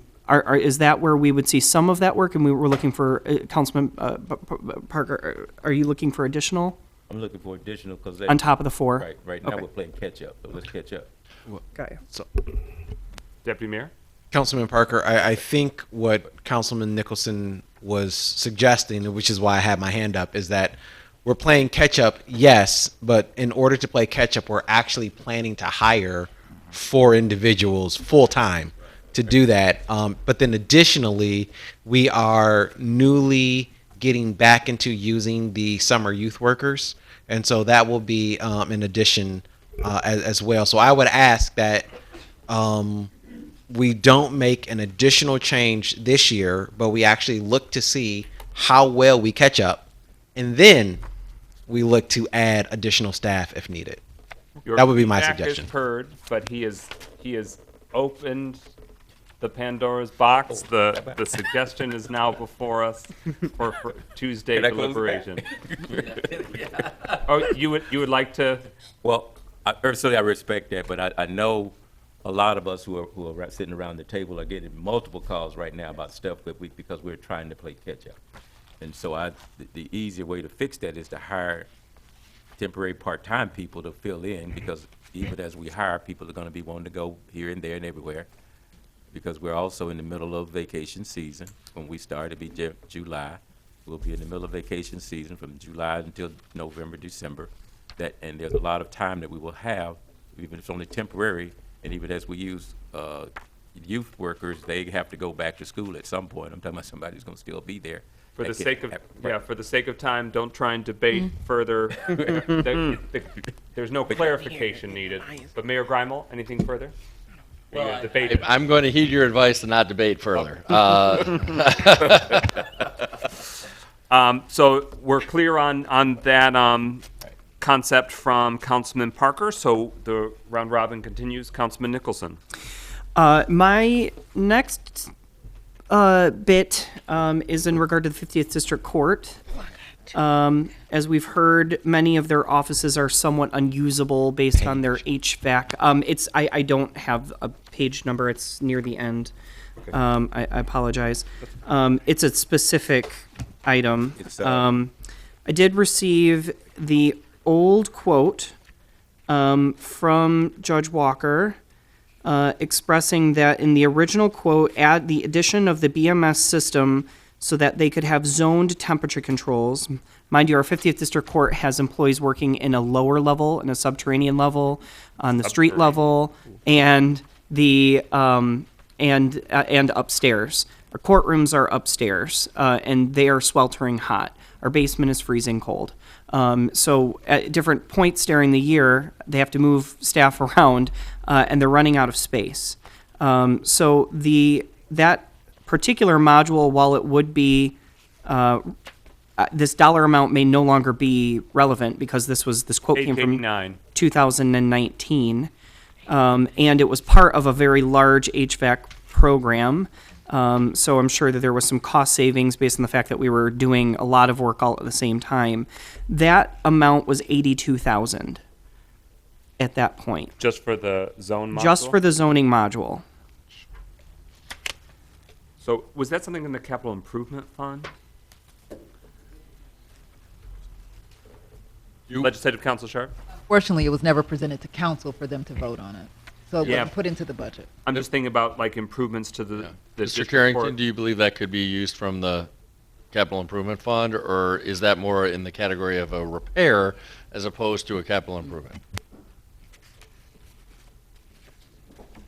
And I'm sorry, Councilman Nicholson, could you describe the judge's request again? So their HVAC system was replaced. It was replaced with a single thermostat system. So if you put the temperature at 70 degrees, it's not going to regulate the temperature upstairs or in the basement. So there's a Okay. separate unit that would then split apart the zoning with separate tracking and different air.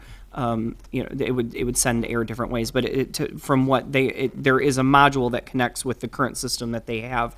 That was in 2019, and that price was from 2019, but we haven't gotten an additional quote since then. Okay. I'm inclined to think that that's more along the lines of a capital improvement. So we would not be looking under services building maintenance for the district court. We should be looking instead to 445. Well, so we could do it one of two ways. We could make What's more advantageous for the taxpayers of Pontiac? Well, we should reflect the cost within the district court's budget. We would look to pay for it through the capital improvement fund for tracking purposes. But so we'll either just put a appropriation in capital. Put an appropriation in the court's budget in the court fund, and then do a transfer out to the capital improvement fund for the actual expenditure. Okay, so with that, we're looking at 276-136-931.001, services dash building maintenance, that's the description, and presently $34,000 is that line item in the current budget before us. And did he say 87,000 was the? Yep. 82. So let's make it 86,000 that he's proposing be added. So that's plus 86,000, which would make for a cool or hot, or depending on climate control. Depends on what floor you're on. Which think, would yeah. bring it to 120. I think it's, not just for the comfort, but also for the fact that the district court has been under tremendous pressure, especially based on the fact that our court doesn't pay what the other district courts pay. So having people feel like they have to come to work every day and be uncomfortable certainly would spark my interest in getting on the job boards. And if I'm already feeling there's some reason for me to look elsewhere, I think that would certainly push me over the edge.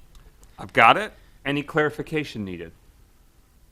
No clarification needed. Councilman Goodman. So I have a question. Is the fee schedule up for amendments as well? Yes. Great. So the first one that I have, and actually I'll start at the back of it, is if we are in, and I know not everyone has it, so I'll make sure I read it out loud. It would be the reinspection of work not ready and remediated, not remediated violations, which is currently at, I believe, $50 for the reinspection of work not completed. I would love to see that number increased. This should be a deterrent to people to not keep doing the same thing over and over again. And I think that it should begin to hurt after a certain point. So I believe that it should be increased by at least $50, if not a full 100, for the reinspection, not the initial. Yeah. So plus 50 to 100.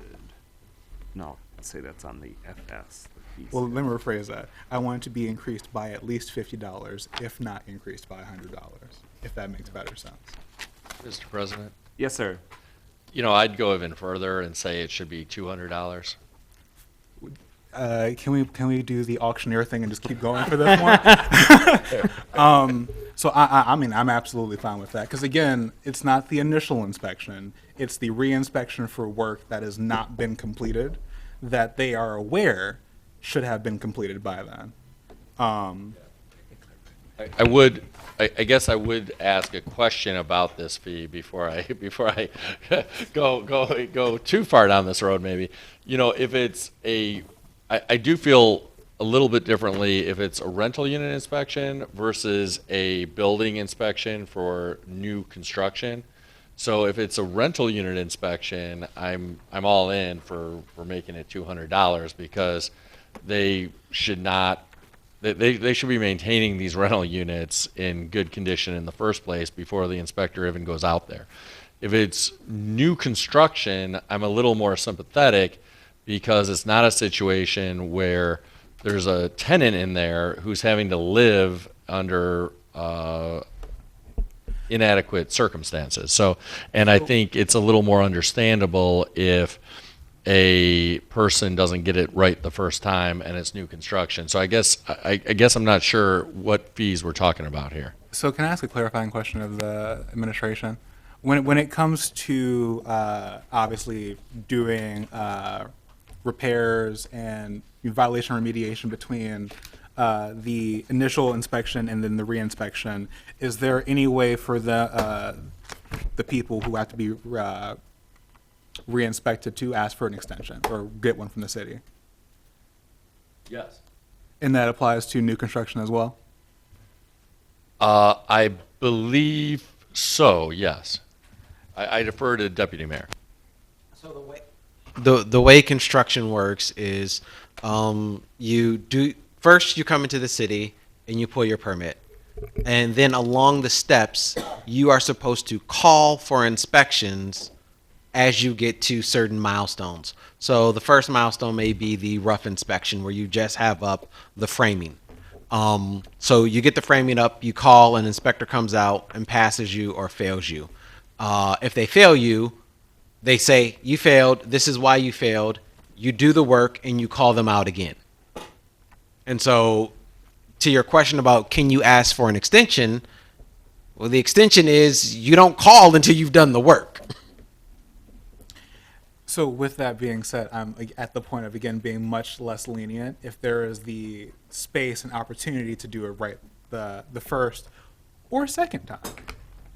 Well, that I think is an important distinction, at least in my mind, is if it's the third time, if you will, for new construction, which is to say they did it once, they got inspected.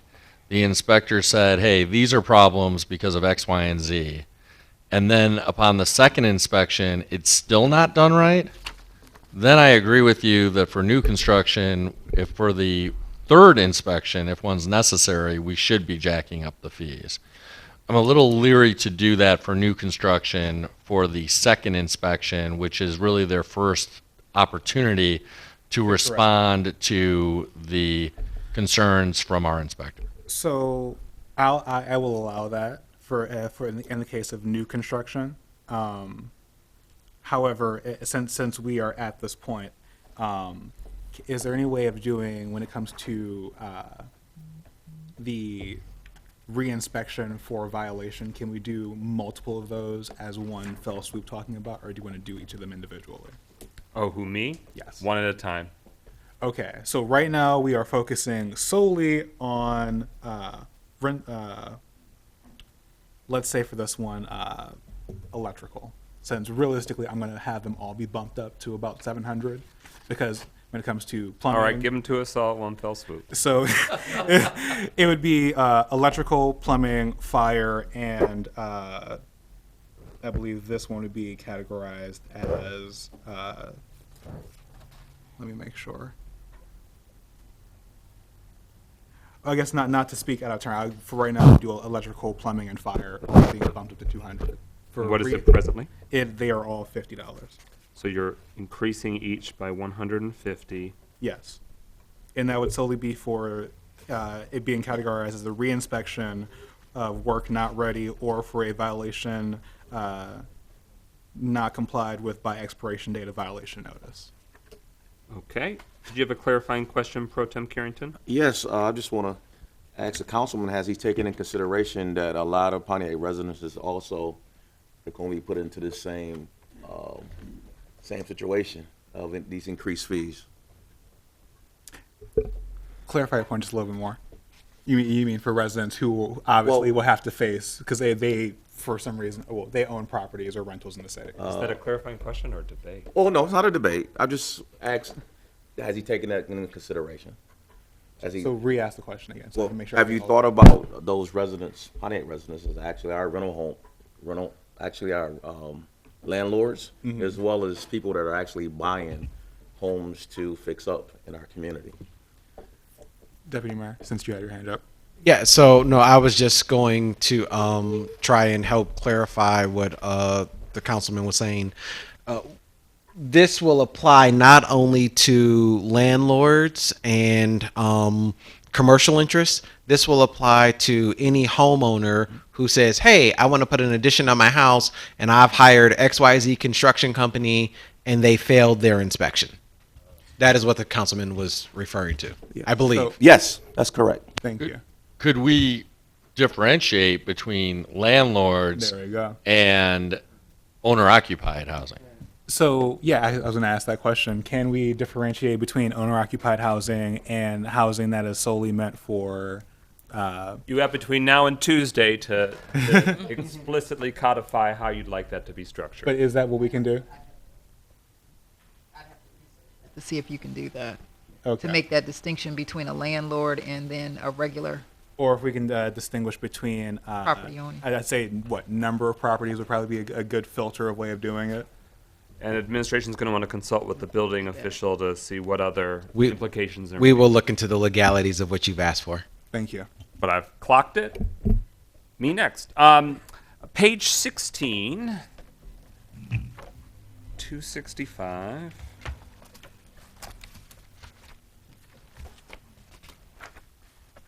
Building maintenance. So we have the line item. I described it, but I didn't give myself the GL. For building additions and improvements. Where did it go? Or maybe it's manifests in the capital improvement fund. Does the finance director know what page the capital improvement fund would show? I couldn't find it.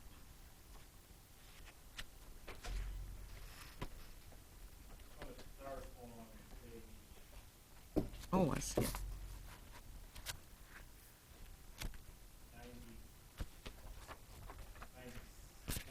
Oh, okay. Sorry to lead you astray with the department, not the capital improvement.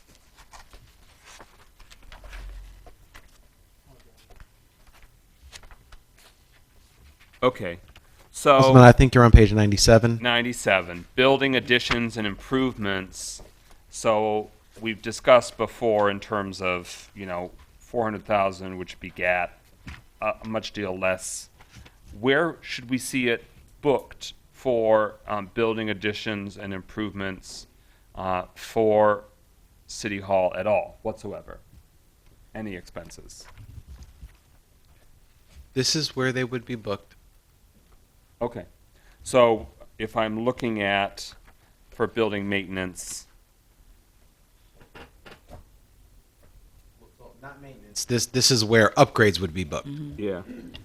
I'm just seeing that, so there's ground maintenance of $5,000 for all buildings apparently, and then building equipment maintenance of $12,000. I'm anticipating that's like boilers and other HVAC. But, so my proposal then is on 97, that we would want to have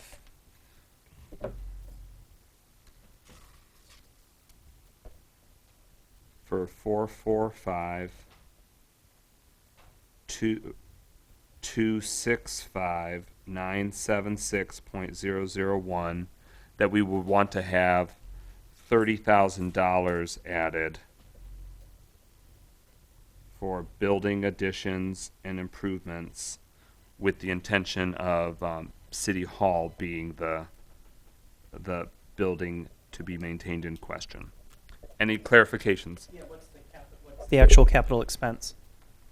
Well, I think that over the course of the year, rather than us have to do multiple budget amendments, even if there's a minor cost to be incurred, that there will be. So if there's not a project in question, so I guess the only thing in my mind that from a capital expense perspective would be something with heating or cooling, or because it has to be, if it's a capital expense, it has to be a enterprise system of sorts, or it would end up on page 16, right, as far as like a repair or a maintenance item. Well, that's the question I'm asking. That my initial sense was that it'd be in 16, but administration just shared that it would be for in the capital improvement fund for building additions and improvements. So you want to elaborate further So, on?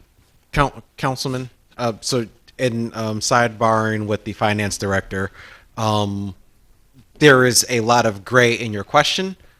Your purpose is to add $30,000 for minor improvements to City Hall, correct? Precisely. We will, That amount can be debated on Tuesday, but but we will find the correct line item, understanding what your intent is. okay. All right, so I'm sorry to give that ambiguity there, but so City Hall building improvements plus $30,000 with the GL number to be identified by the administration. Any other clarifying questions? All right, with that, Councilwoman James? Okay. page 61. Senior centers. I've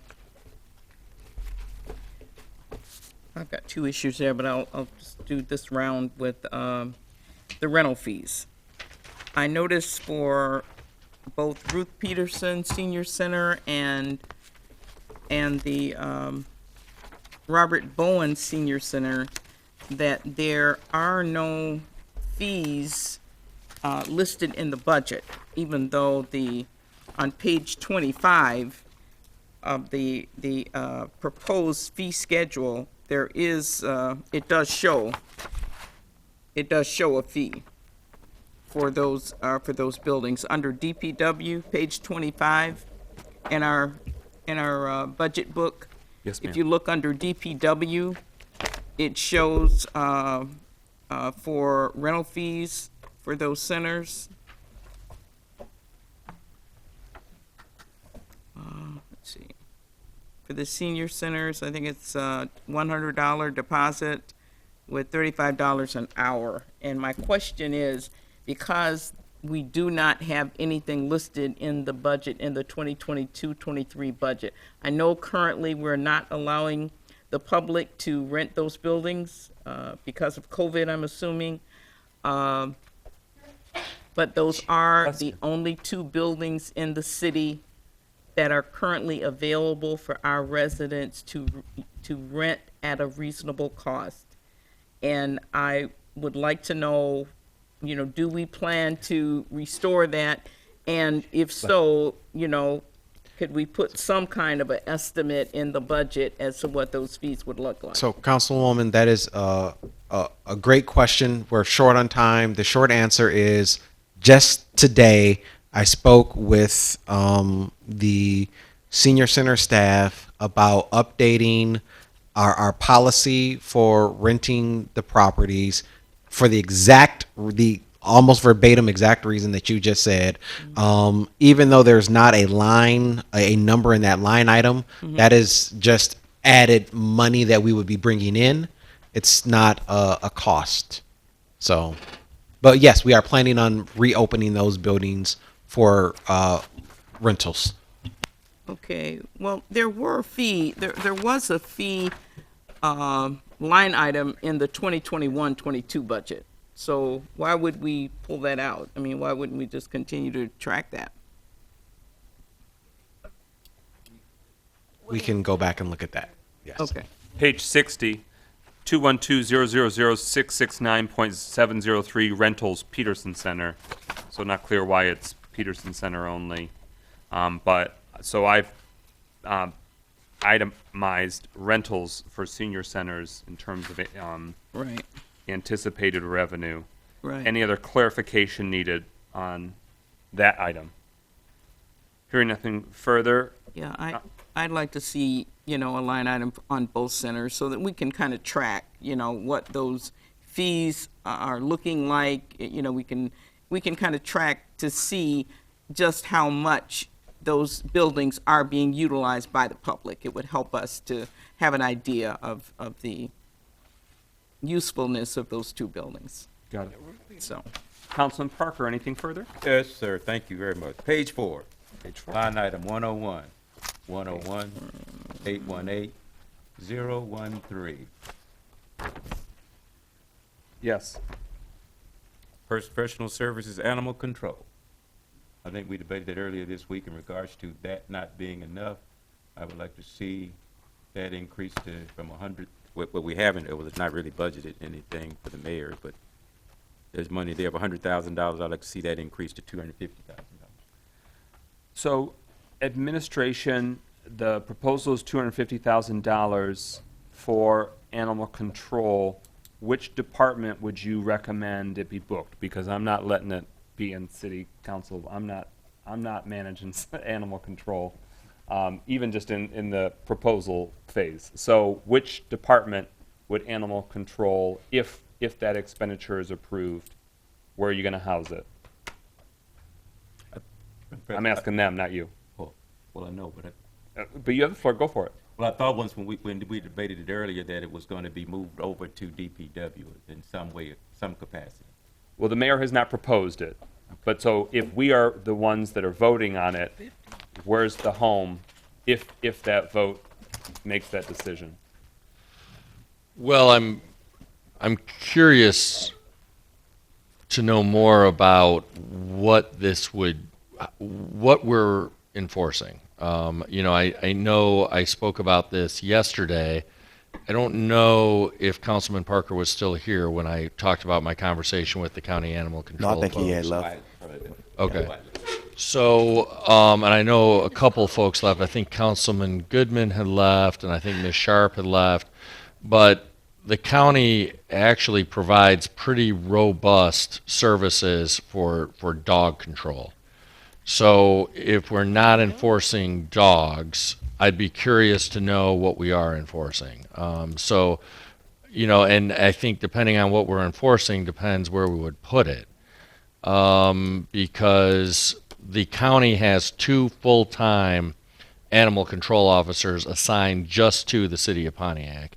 Now, their hours are limited to 8:30 a.m. to 5 p.m. Monday through Friday, but they will, during those hours, round up stray dogs, round up loose dogs, round up feral animals. They will respond during those hours to animal bites of any kind, and they will respond to animal bites if they get a call after hours to calls they'll respond the next business day.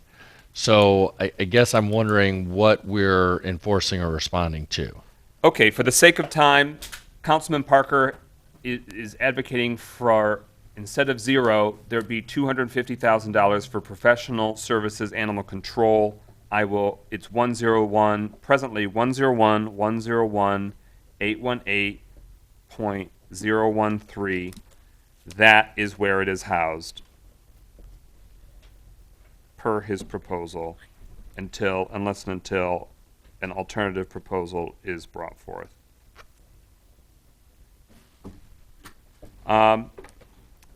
Any further clarification on Councilman Parker's proposal? All right. Councilman Nicholson. I'm having trouble finding the expense, but I think the deputy mayor will probably have a good, clear answer for this.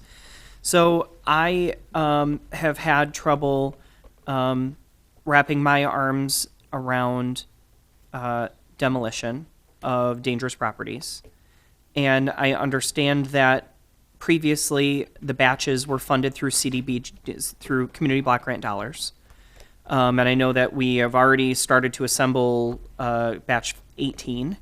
But to my understanding, there are large amounts of my district that would not qualify for those dollars. So if there was, for instance, a house on Cherokee that was a dangerous building, is it our intention that, and I've heard this come up before, that if a building we deem is unsafe and does require demolition, that our way forward is to try to find a way to recapture those dollars, the dollars we've spent on demolition, through seeking those dollars either from the property owner, usually through taxes. Is that correct? Yes, that is correct. Is there a funding mechanism to start that work? So let's say we have to pay the contractor, and we don't know whether or not we're going to be successful in our pursuit. The answer to your question is that you could either assign general fund dollars, or you could assign building department dollars to create a seed fund to do that. In our so it sounds like we have the ability financially to do that. In the reorganization of the DPW department or building and safety and all of the other players that we'll have, I mean, I know a demolition takes a lot of different people to look at that. Will we have because as it is right now, those batches are really where the demolition's been focused, and these properties would not make it to those batches. If there's an alternative method to do that, will we have the staff and the intention to look into some of those opportunities? So we definitely, the staffing is not an issue. That the issue with that has always been funding and financing. Do we have the funds? Yes. But again, going back to how we first began the conversation about budgeting, this budget is in fact a budget that contemplates us spending money out of our bank account. So yes, we could assign more money from our general fund bank account. We do have the funds to do that, but just remembering that every time we do that, we're reducing. But to answer your question, it could be done. We have the staff capacity. We just have to decide how much money we want to assign to that activity. So it sounds like, the financing proposition sounds great. I'm sure it's complex. So the concern that comes from my residents, right, is that if a house burns down on Mark Street, it ends up on the next batch. Legitimately, it's on batch 17. But if a house burns down on Cherokee, it sits there for years. So that's the concern, is because this area qualifies for those dollars, they get the squeaky wheel gets the grease, but others have to live next to dangerous properties. So I just want to make sure there's a mechanism. I'm not saying that there are plenty of dangerous structures that maybe aren't reached that point yet, but I just want to make sure that there's some opportunity, and how those opportunities have come to us and come to previous councils are through batches that have been organized through economic development, from what I understand. I want to understand what is our mechanism if there is a property such as 25 Myra, or I think it's 83 Cherokee, where they're deemed definitely certified dangerous structures, condemned. Now what? And if there is a financing opportunity where then we can try to recuperate those dollars through taxes, then I guess it's not. But if we need to fund some sort of opportunity, that is why I'm bringing it up tonight. The answer is yes, we would need to pre-fund it. The idea would be that the city tickets the owner of the property and says, hey, you're responsible for remediating the blight on this property. And you give them opportunity, They don't do it. The city then goes in, removes that blight, and then sends them a bill for that. And then that bill eventually ends up on their property taxes. Okay. Great. Councilman Goodman. So I will avoid the ones that require research because a lot of them are dependent on scaling. But I do have another one in the fee schedule when it comes to rental registrations for the fee for rental complaint when certified. Can the administration explain to me, I guess, the context in which that fee would be levied on someone? Can you read me? Because I don't have that document. So it's the rental complaint when certified fee. It's under the rental registrations. No, but what is the fee? Oh, it's what was it and what is it proposed to become? It is currently $75. Before I make the next comment, I want to know the place in which that fee would be levied against someone. I am not overly familiar with the thank you with that particular fee. I believe that is the fee that is paid when a rental unit is a certified unit, and the occupant of that unit comes in and makes a complaint. I believe that is the cost, but I have to double check that. When you say it is the cost, is that the cost to the tenant or to the owner? I believe it is the cost to make the complaint, which would start off with the tenant, but would actually end up with the owner if we go and we say, yes, what you complained about is legitimate and it's a problem, it would go to the owner. If what you complained about is not an issue, it would fall back to but I have to double check that is the way that it actually works. Yeah, because that explanation brings up I guess, more concern than clarification for me.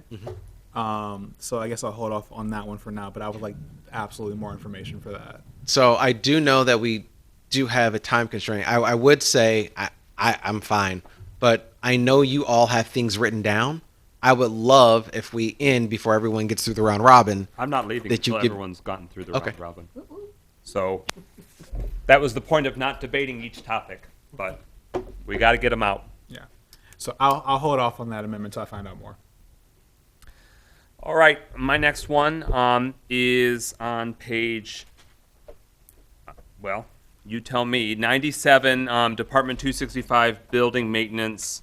Would you consider murals wrapping the Bowen Senior Center as a building addition and improvement that you would want booked in the Capital Improvement Fund?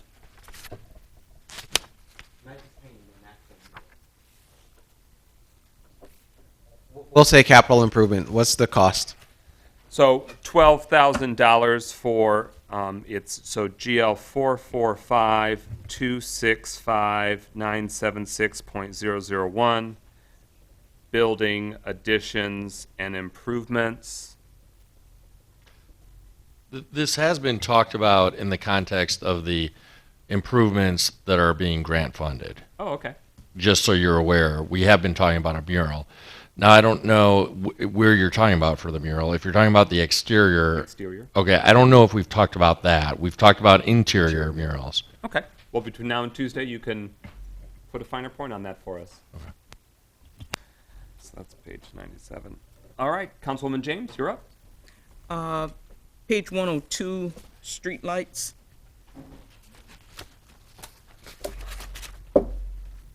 I know District 4 has had some major issues with outages along Walton Boulevard, which is a major boulevard.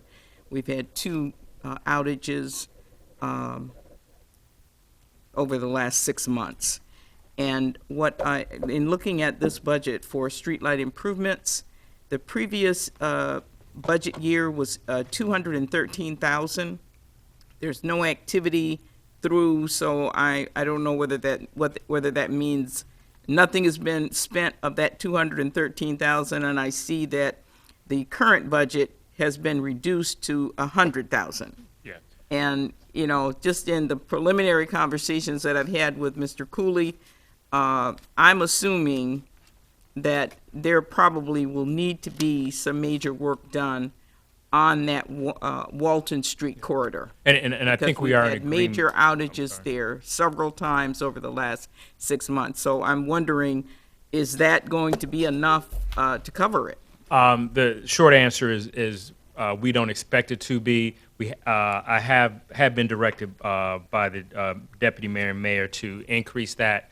That wasn't included in the update that I provided you. So we did and have updated the proposed adopted early budget to $213,000 from $100,000. Okay.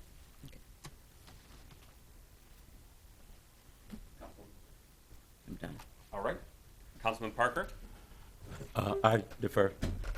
Councilman Nicholson? Trouble finding the line item. Again, it's pavement markings. Oh, I was looking at that.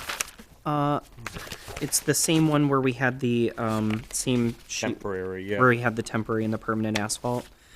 I'll note that on Main Street, we did repaint the parking spaces. It appears there's a number of side streets that still downtown that weren't repainted. Today I saw a number of sheriff's vehicles that were double parked because they didn't realize that they were over the spaces. I know that we've also talked about just the general wearing away of our some of our one-way Page 42, I was looking for. items. I've noticed on a lot of ends of streets too, at stop signs, the white marking where cars should stop behind the stop sign have worn out. So that's where I know it does look like that was taken down a bit. Yeah, I'm sorry, Mr. President, you? Council President said that it's on page 42. 42. And so So it's down to 45 where we've spent, we're projected to spend 100. And I know it's, so I'm wondering if we believe that the 45,000 with a contractor, if we're gonna take on pavement marking work ourselves, because I know a contractor did come in and do downtown, but if that's a future, wanting to better understand that lowering in the cost. I'm not intimately familiar with that line item. I will, in the event that that line item is not reduced, because that is something that we are planning to do in-house and therefore saving money on it, did you have a suggested? Well, yeah, I think I would need more information from DPW on what they think that it would take. Just because I know it's a lot of it is the stop sign markings around the city, and then just some of the side streets downtown. I haven't personally seen many other examples other than the one example that you're aware of on James K. Boulevard and Voorhees, which is again just wear and normal wear and tear and getting those. I've saw a crew markings. in recent months on Woodward and M59 when I was heading home. So I imagine that may be MDOT. That would be MDOT. Yeah. Okay. We'll look into that. Okay. But I've got the 202-463-779.008 pavement markings plus That dash, satisfies mine, which would Mr. make President. it 2 dash, and that's page 42. And that concludes yours? Yes. All right. Page 98, Department 273, Cemetery, Ottawa Park. Has the mayor or staff come to a determination on what, if any, they would like to increase to address deferred maintenance, capital improvements for Ottawa Park Cemetery? I do not have a final answer on that. All right. So for 445-273-976.001, for Cemetery, Ottawa Park. This only, the line item it says is building additions and improvements. I am saying that it would be inserting $20,000, but again, the finance department will have to ascertain if there's a more appropriate GL number for smaller repairs and improvements for facilities for Ottawa Park. I think the vast majority of that, Mr. President, was grading, potential gravel and grading, so that may actually be a capital expense. That's a great point. Yeah, and I didn't know if we wanted to explicitly put it in the budget when it came to Ottawa Park versus allowing more time to research about the paving versus the regrading question. Yes, sir? No, I was just gonna say, but the $20,000 that you want to, is it 20 or is it 120? 20. 20. The $20,000 that you want to add, is it explicitly for the roads at Ottawa Park, or is it just general, hey, stuff needs to be done at the cemetery? My vision is that it would be able to satisfy some of the road issues. Got it. And so Thank you. you can determine if that would be booked differently. Because, as was shared with us, the $120,000, a great deal of that will be able to be exhausted this fiscal year with structural issues that they're doing. All right, so that's me. Councilwoman James?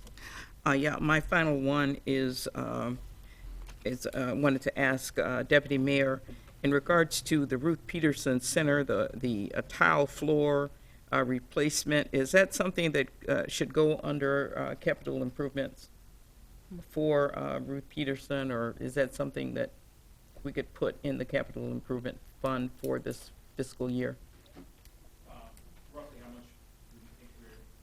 I'm not sure. I don't. I think there was a cost estimate for it, but So, generally speaking, if you're replacing the whole floor, that would in fact be a capital improvement. yes. I'm not certain on all of the activities that are currently planned for the center this year. That may replacement of the floor may already be contemplated. I don't know the intricate details of how the Next 50 grant and how the other CDBG funds are being spent across both centers. Page 58. Well, I think they considered it for the next 50 funding, but because there were some extenuating circumstances with the replacement of the tile floor, they just decided to kind of skip that for this particular funding. So But it is something that needs to get done, so it needs to be a part of our capital improvement planning to get that floor replaced as soon as possible. got it. Mayor Grimal, since you've rejoined us, discussion was on the tiling replacement for Ruth Peterson Center. So the hope is that by Tuesday, we could have a more explicit understanding of the cost and whether we can book it in an account, correct? The vision, Councilwoman James, is that you'd like to see that happen in this coming fiscal year.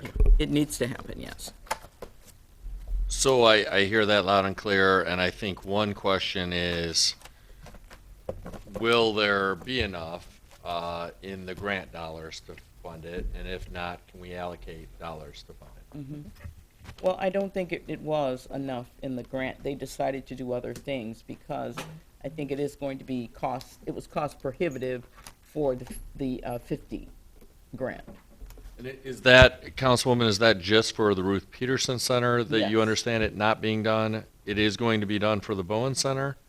Or we're not sure? I'm not sure if that was one of the projects that was chosen, but it was one of the projects that was considered for Ruth Peterson. Okay. It was considered, but because of extenuating circumstances, of which I discussed with the deputy mayor, it was decided not to do it at that time. But it is something that needs to be done.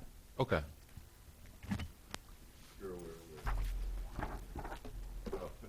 To revisit the prior item that I shared while you were out of the room, Mayor, it was for Ottawa Park Cemetery. When we're looking at page 58, Ottawa Park Cemetery, there's obviously multiple different line items, and then there'd be potentially the Capital Improvement Fund route. Are we seeing reflected in these numbers any repair or resurfacing for the Ottawa Park Cemetery roads or any other?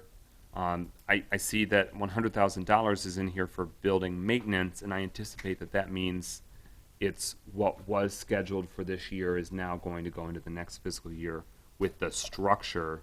But do you know, because I know you've been drilling deeper into this as of late, is what we're seeing here reflecting those improvements? I don't believe it does. I'm on page 98. Although 98 is capital improvement, and then under 58 is for Cemetery Ottawa Park and then Cemetery Oak Hill. And let's see here, Ottawa Park. I don't believe it does reflect any repaving of the asphalt roads there. I know that's something we've discussed, but that's not reflected in the budget currently. okay. And so, Councilwoman James, that was your final item? Yes. And Councilman Nicholson? All right, so I'm gonna blaze through this very quickly. So, that is a possible item that I'll bring before you in terms of Ottawa Park. What I had said also was $20,000 for tackling some of the deferred maintenance with the thoroughfares in Ottawa Park. That's what was discussed outside when you were outside. Page 23 is Fire Department, Department 336. And so right now for services, building maintenance, which, of course is also booked for a capital, it can be booked for capital improvement. But page 23, services, building maintenance, $5,000 presently is the line item. Are you contending, and I'm not saying this adversarially, I'm genuinely interested, that final line item for services, building maintenance, is this present fiscal year satisfying what needs to be done with the tank issue, the above ground, below ground remediation and replacement situation? The answer to the full question is no. No, And no, that $5,000 is definitely not going to be enough for all of what is going to be needed in the fire department next year. However, we don't have anywhere near an actual reliable estimate as to what needs to be done. Understood. So that's 101-336-931.001, services, building maintenance, and the hot button item is the fire station number 1, or at least it was Pontiac's fire station number 1, Pike Street, where they have flagged serious concerns about the gasoline tank storage. Councilman Nicholson. Is that not an insurance claimable scenario? The tank may in fact be an insurance claimable scenario, but in the event that it's not, we obviously would have to pay for it. But more importantly, there are larger issues across all of the different fire stations that we are required to maintain, and $5,000 is not enough. Just so you know, when I walked in yesterday, what I wrote was an additional 25,000. So this is the project and proposal. My next item, I had tentatively identified that it may be applicable for Department 818 Parks Grounds Maintenance, but I want staff's guidance on if it should be better booked elsewhere. But what we have at the Bowen Senior Center is an amazing asset for the community that is not well utilized or well accessible, and that's the Clinton River. It's underground downtown, and there have been talks about how, oh, that should be daylighted, et cetera, but neglecting the question of we actually have publicly owned, City of Pontiac owned, direct access and direct benefit for the Clinton River, but it is not well maintained or utilized. And so I am proposing vegetation clearance, the decking removal, and hardscaping installation, which would allow for better, easier maintenance, but also clearer line of sight of the Clinton River and make it essentially a public space that could be utilized and basically activate the Clinton River. Mayor Grimo. Well, I have good news. We have a private donor who's funding a newly built deck there. Okay. So I think that will probably go some distance to addressing your interests. We've had DPW working with that donor on the specific designs for the deck and other related items of how that deck's going to be laid out. So deck specific. Yeah, so it would involve eliminating the existing decking that is there and building an entirely new deck. Okay. Well, then I will scale back my proposal to only be vegetation clearance, hardscape installation, and landscaping along the Clinton River at the city's property, which is at the Bowen Senior Center, so the entire length of the Clinton River that is there. And it would, of course, require a RFP process, et cetera, in terms of that being handled. But what I'd like guidance on is where you would prefer that to be booked, even just conceptually, when we bring it Tuesday night for further debate and vote, because it doesn't necessarily make sense to add to parks and neighborhood projects, but it could.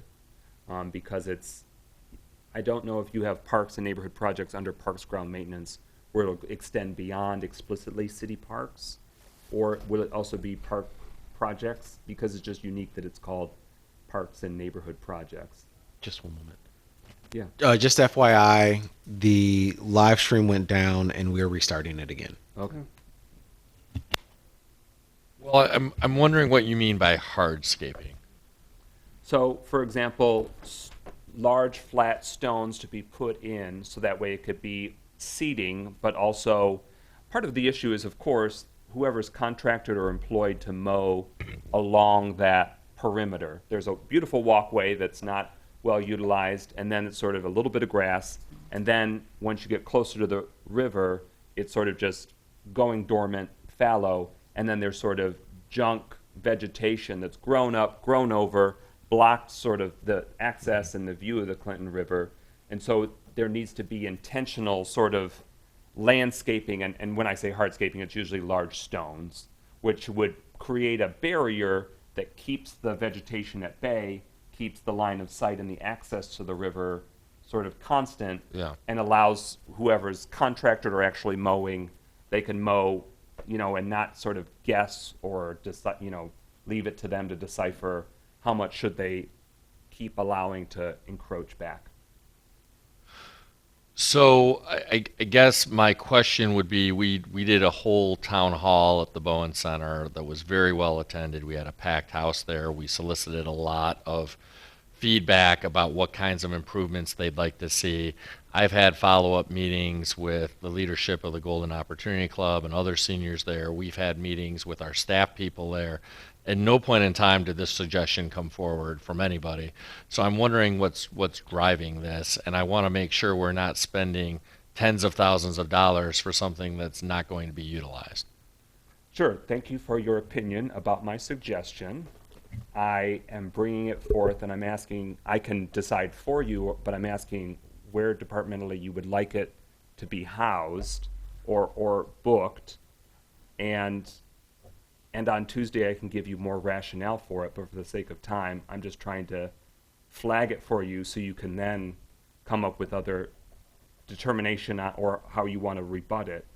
But Well, I thought we were going to discuss items tonight, not just articulate desires. But if you want to wait to have a discussion on Tuesday, we can certainly, I think capital improvements is where it would be booked.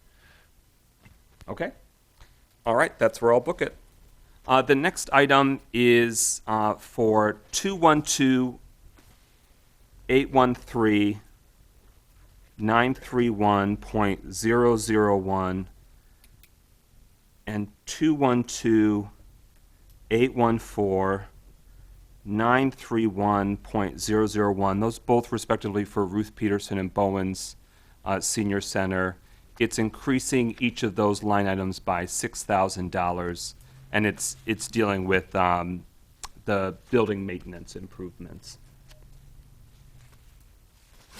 Which page is that? I'm showing it as 61 and 64 in my notes from before. And I apologize, when I first did my roster, we didn't have this version. So otherwise I would have, for my own benefit, 61 and 63 is what you show it as. And you said $6,000 to which line item? For services building maintenance, right now there's 6,000 for Ruth Peterson. And you want each of those increased by 6,000. That'll be what I'll be bringing, yes. Okay. Thank you.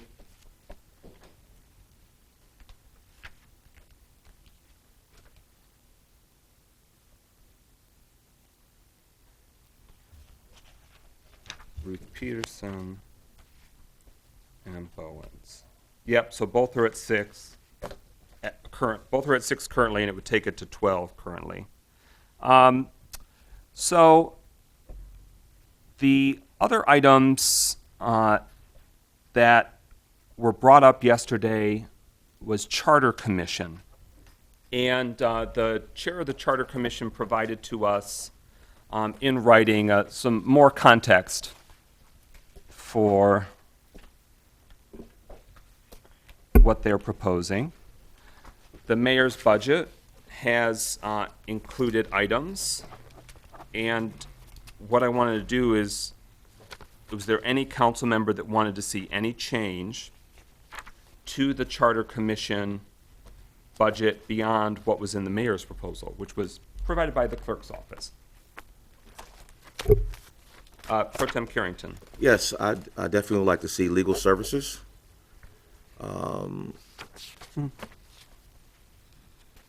I think 15,000. And I'm trying to think. Is she actually asked for 15,000 for the whole 2 years, or is because if that's the case, I would like to see that cut in half for just one fiscal year. Yeah, I think that is what she said. So they're anticipating that's 95 hours of service. I'm not sure how much time they're doing each year.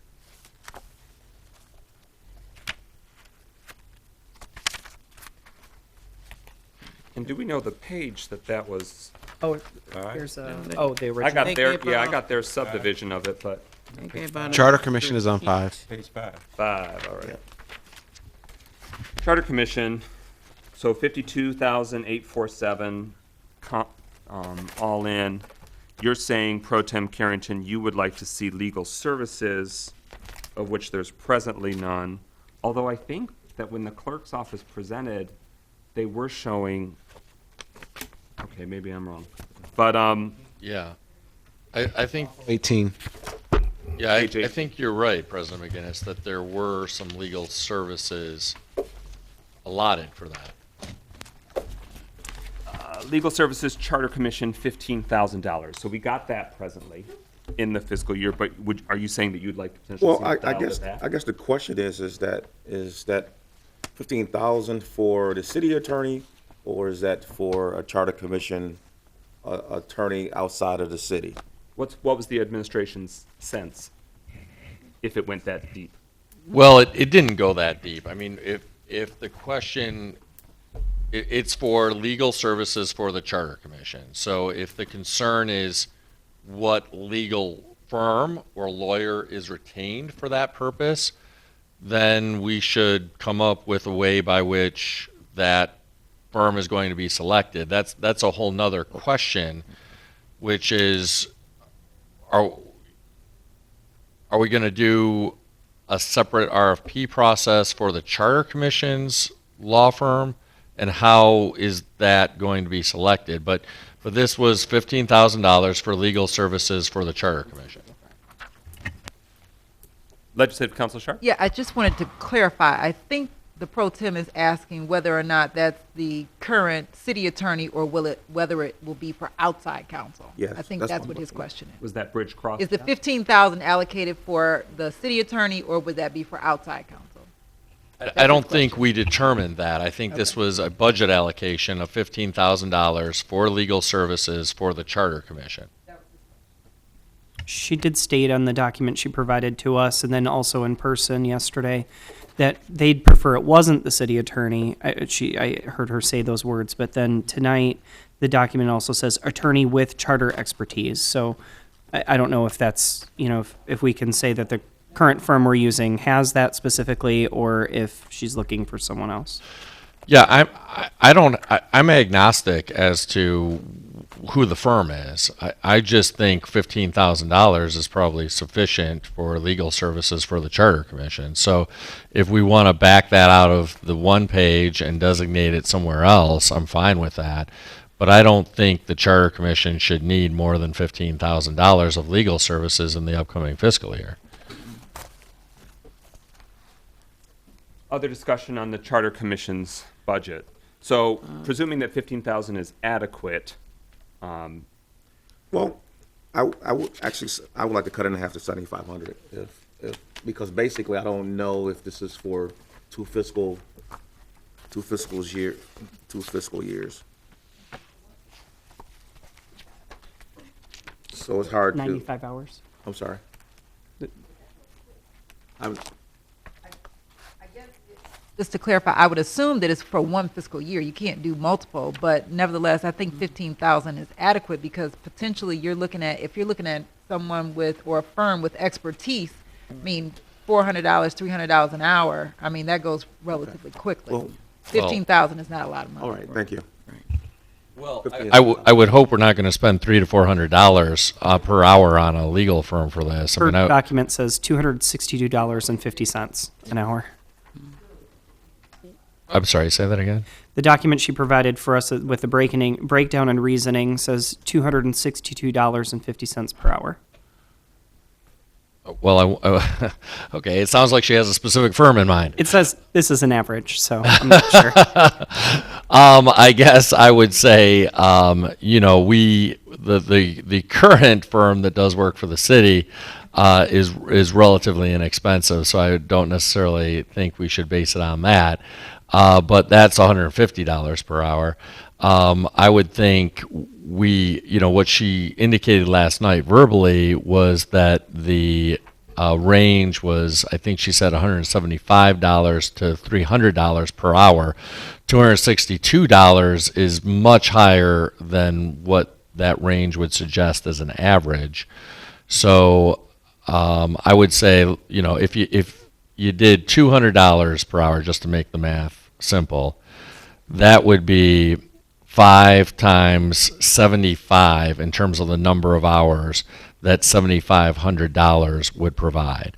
And 5 times 75 is, I think, if my math's right, like 375 hours, which is quite a lot of hours. So I would argue that 7,500 would be enough to answer your point, At least President this Pro Tem. fiscal year? Yes. Do you still want to have that as an item that would come forth, Councilman? Yes, there's no objection to 7,500 is fine with me. I don't know what the rest of the council is on this, because basically, trying to make sure things we give them enough to operate with, but yet, don't overextend. Councilwoman James is at her hand. Yeah, I'm comfortable with the 15,000. Okay. For legal fund. I also, with the explanation that Ms. Ramsey espoused, that this particular commission wants to do more public engagement and public education in terms of mailing. I also would like to see the printing and bindings allocation increased as well. So 101, 102, 902, 00, 001, let's maybe up that. 901, 000, printing and bindery. Yeah, let's double that So to, you'll be proposing from 5,000, adding another $5,000 Yes. to make it yes. $10,000. Any clarifications needed on that one? Page 5. I have a question. In the past, I know there are people who, I think, Mr. President, you were involved in the last Charter Commission for some period of time. What types of outreach did the city support the Charter Commission in engaging the community in the process? 0. Okay. Is administration, did you have ideas on how we could use our current resources to help them engage the community? I mean, I just this week have received 2 emails from City Hall to all 5 of my email addresses. I see social media posts every time I log on to Facebook. It does seem that we do have the ability to reach residents, but I'm wondering if you had other ideas on how we could also help the Charter Commission engage people. Well, we're at the Charter Commission's disposal in terms of helping them communicate developments and town halls and opportunities for input, as well as proposals that they're considering. So certainly, we're happy to allow them to utilize our email and our social media. So we support all of that. And I don't have a problem also providing them with some postage and publication resources and increasing that as well. So I'm fine with that also. I think what he's trying to say is just leveraging the existing streams Yeah. that we will be building out. I see that we sort of, Right. the city has the ability to manage all of those streams.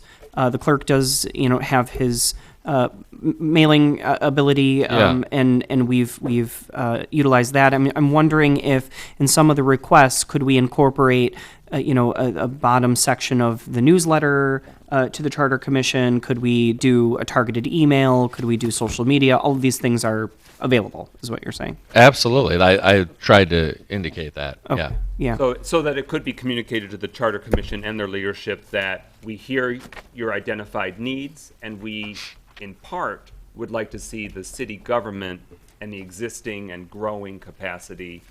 You're not an island on your own. You will not be responsible, like you must have every cost built out in your own sort of independent authority. Yeah, as I said, we're willing to make our email system, our social media, we're willing to put those at their disposal. I don't know how else to clearly say it, but yes, they're not an island. We're happy to assist in any way that we can. So yes, again. I was saying it for their benefit. Yeah, Deputy Mayor yes. Stevens. Same. Point of clarification on the last item of legal services. Yep. $15,000 is what it sounds like the council is suggesting. $15,000 is already set aside for legal services for the Charter Commission. Are you making an additional $15,000? Absolutely not. No. No. Thank you. Just thank There you. was debate on whether it should be dialed down. Yeah, it should be noted that in the original documents that we have, it does stipulate the 15, but in this set, the 15,000 isn't present. In this set, the 15,000 is actually Housed. on page 18, Yes, housed that's under fine. legal services, and it's broken out specifically 15,000 legal services for Charter Commission. Yes. So we don't have to. Oh, It's it's already under- there, so we don't have So to that's worry about what it. I think caused the confusion Yeah. about, is this with the city attorney, because it's listed under the account attorney rather than Charter Commission. Right. Got it. And so to be more specific on that, the question was, would it be the firm that the city is currently doing most, and I want to stress most of its legal work with? The answer that the mayor was trying to say is that it could be, and it could be another firm that is selected, because we actually do have other firms that we work with. We broke out legal services to each individual type of service to make it possible to say, do we want this service handled by Gianmarco? Do we want this service handled by someone else? Who do we want to handle As the a service? matter of course, if the Charter Commission were to choose a different attorney, and it's we're looking at 15,000, so it meets past the contract of 10,000. Based on that relationship and how the Charter Commission is governed, would we have to approve that contract? I believe so. I think it would either have to be approved by the mayor, because there is this exception, as has been discussed before, that the mayor can select attorneys without city council approval. That's just this bizarre thing that we have in ordinance, and I have not done that without consulting and getting tacit approval from the president and president pro tem of council. But that would be legally allowable under the city ordinance, or it would have to come before council, and my recommendation would be that it come before council. So yes, is my reading on that, and then I think it's a question for council of what process you would want to follow in terms of that selection. If you would want an RFP process, or if you would just want some recommendation from the Charter Revision Commission. So I guess that's a question for you in terms of how that process would work. Okay. So, colleagues, anything further from the Charter Commission? We've got the one where Councilwoman James will be making an amendment to increase by $5,000 the printing and bindering service. Any other Charter Commission related items? Well, the only thing I would say is, and I realize we put in our original budget proposal 15,000 for attorneys, and I really wasn't thinking about this until President Pro Tem Carrington brought it up, but that is an enormous number of hours of legal service as we sort of think through this. So I would say that President Pro Tem Carrington's suggestion of dialing that back, I don't think is unreasonable, as I've already expressed. Will you be planning to make such an amendment, Pro Tem Carrington? Actually, probably not, because basically, if it's not used, they can just take it over to the next fiscal year. So this would be a unique Yeah. caveat, Mayor, that if you were planning to tweak that, then just communicate that to us, because that may prompt then an amendment where Pro Tem may try and amend the budget to bring it up to 15,000. Understood. Yeah, no, I would. You're entitled to make that. Understood. Yeah, but I wouldn't do that surreptitiously. So no, I would certainly communicate any changes Otherwise, to we'll have you. to do what we did last night, where we go by line item and look at all the details. Yeah, no, I understand. So we would certainly be transparent and clear. If Understood. that's the direction we went. Hearing nothing further about Charter Commission, one of the amendments that I'll be proposing is for inserting the cost of demolishing Purdue School, which is owned by the city of Pontiac. I see that under the Building Inspection Department, page 81, there's other professional services, which I imagine right now, that's essentially if Wade Trim, sort of the carryover as the transition, where you'll be needing to enlist other professional services. But is there a better place where you would like me to propose the inclusion of Purdue School demolition through an amendment?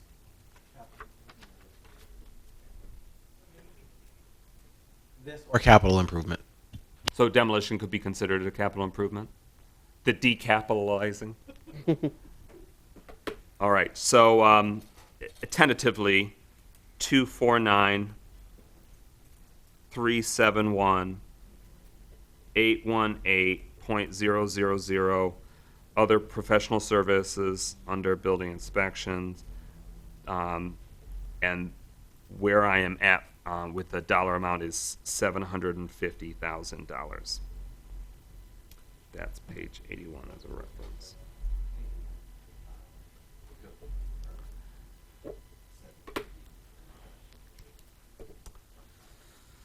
Any clarifications needed on what that means?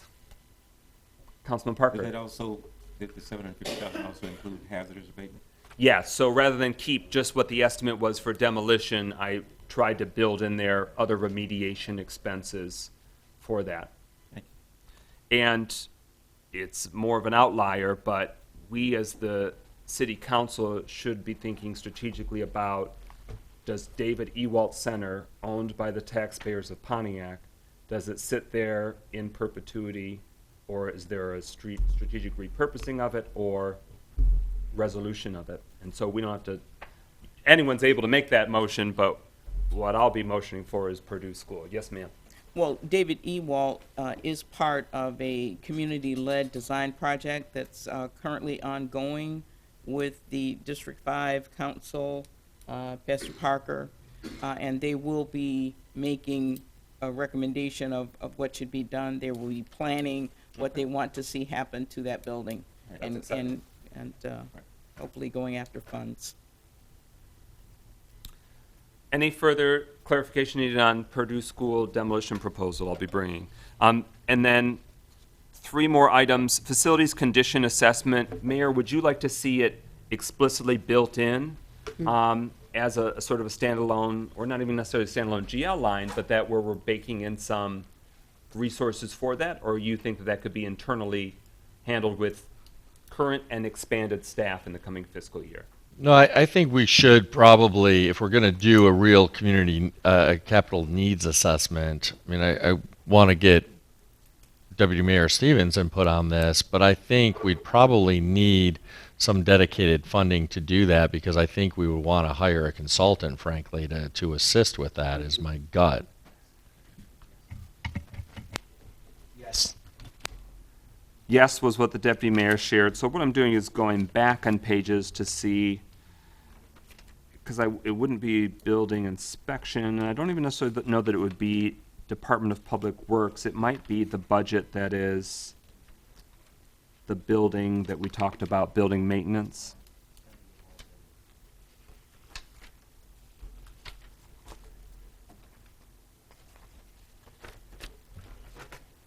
So Department 265, building maintenance, on page 16, other professional services, do you think that tentatively feels right?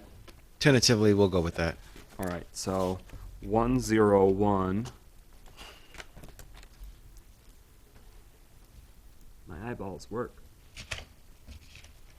101265818.000, other professional services, and I will designate an additional $16,000, which would bring it to a total of $17,000. But I am open to feedback from. I think that number is too low.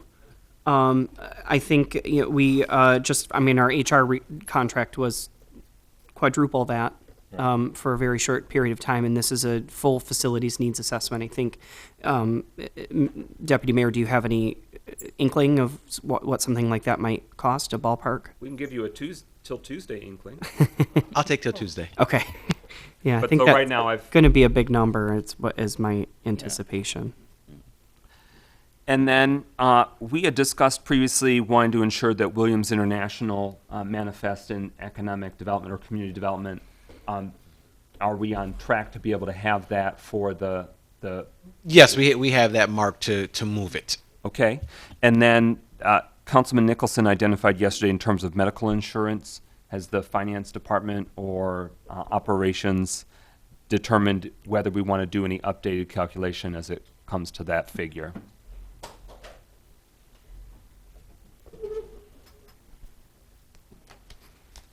We did reach out to our benefits consultant, and she's researching that, and we asked that she get back to us as soon as she can. All right. Well, I do have it itemized on my roster. I will type this up and share it with the mayor and deputy mayor, although I anticipate you already grabbed everything. Definitely look forward to your second eyes. Okay. Other changes that are sought by members of council. I have one last question. Yes.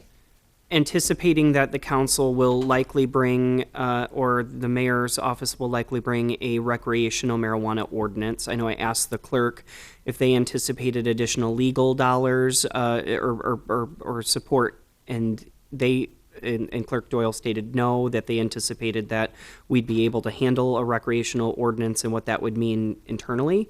But do we anticipate, as administration, do you anticipate the need for additional outside legal counsel? I know we may not have the same structure where there'd have to be hearing officers and that sort of thing, but do you think that there's some separate set of expertise that may be needed outside of dollars that are already slated for legal? Or looking at the rec ordinance or Correct. drafting it? Mm-hmm. I don't think so, no. Okay. There were a few other items that I, aspirationally wanted to pursue, but the housing of it, and if I think realistically this fiscal year is right, it's not lining up. But in terms of gateway signage for our city, other aesthetic improvements once we have done rebranding, that I think that might be more so the fiscal year following. But as always, as you always do, pursuing funding opportunities when they emerge, we might be able to do it sooner. And then, of course, we might find that things are moving very swiftly with rebranding efforts for the city, and we might be in a position. But I'm not going to speculatively make any amendments on that front. Other changes that council wishes to bring forward. Hearing no further discussion, what our expectation should be is that the updated format that the mayor and staff have provided for us, and tentatively what was discussed is that we'd be seeing what was this outgoing fiscal year, and we'll see the proposed, for this coming fiscal year. I'll stop using proposed because it'll be the budget document. That'll be ready for us by the meeting on Tuesday. That we will have, it'll be essentially an emergency ordinance, but that we will be proceeding as if there is two readings. So that way, for the 14th, this coming Tuesday evening, will be the motion. We'll make a motion to approve, and then we will thoroughly discuss, and we'll probably try and keep it going through a lot of different amendments, but the council is certainly able to debate things more broadly. You don't have to keep it solely to amendments because once we're at the main motion, but I anticipate, as tonight and yesterday probably demonstrated, I don't think we'll necessarily in one council meeting without torturing ourselves, get through all of the potential votes. And then we do need to, at the June 21st meeting, that we must adopt it. Otherwise, we're going to have to schedule ourselves a special meeting because state law requires that it be done by the 23rd, or maybe it's city ordinance, but it's got to be done by June 23rd, or 7 days before the end of the fiscal year. So that's kind of what we're up against. We've handled so much. We've invested a great deal of time. I know I have grown dramatically in terms of my understanding of how this municipality has been budgeting, and a very strong understanding of the mayor's proposal and what changes the council wants to seek. But before we do public comment and adjourn, were there any other sort of process questions or concerns that council members have? I want you to have all your needs met to the extent that we can. So you, in addition to the administration getting a flavor, all of us have gotten a flavor of what the respective, potential changes that our colleagues and ourselves will be bringing. And so it's a matter of debate and the majority rules. So if you feel strongly that that's not an approach to go, these are decided like an amendment to changing language in a resolution or an ordinance as well. And we'll try and be efficient with it, but we'll want to give due consideration to them all. Hearing no further discussion on that, we move now to public comment. Clerk Grandison, were there any requests for public comment tonight? No, there wasn't. No requests for public comment. With that, is there a motion to adjourn? So moved. Support. Moved by Nicholson, seconded by Parker to adjourn. Hearing no discussion, roll call. Clerk Grandison. McGinnis, Yes. Nicholson, Yes. Parker, Yes. Carrington, Yes. Goodman. I'm sorry, he's gone. James. Yes. That motion carries. We are adjourned at 8:01 p.m.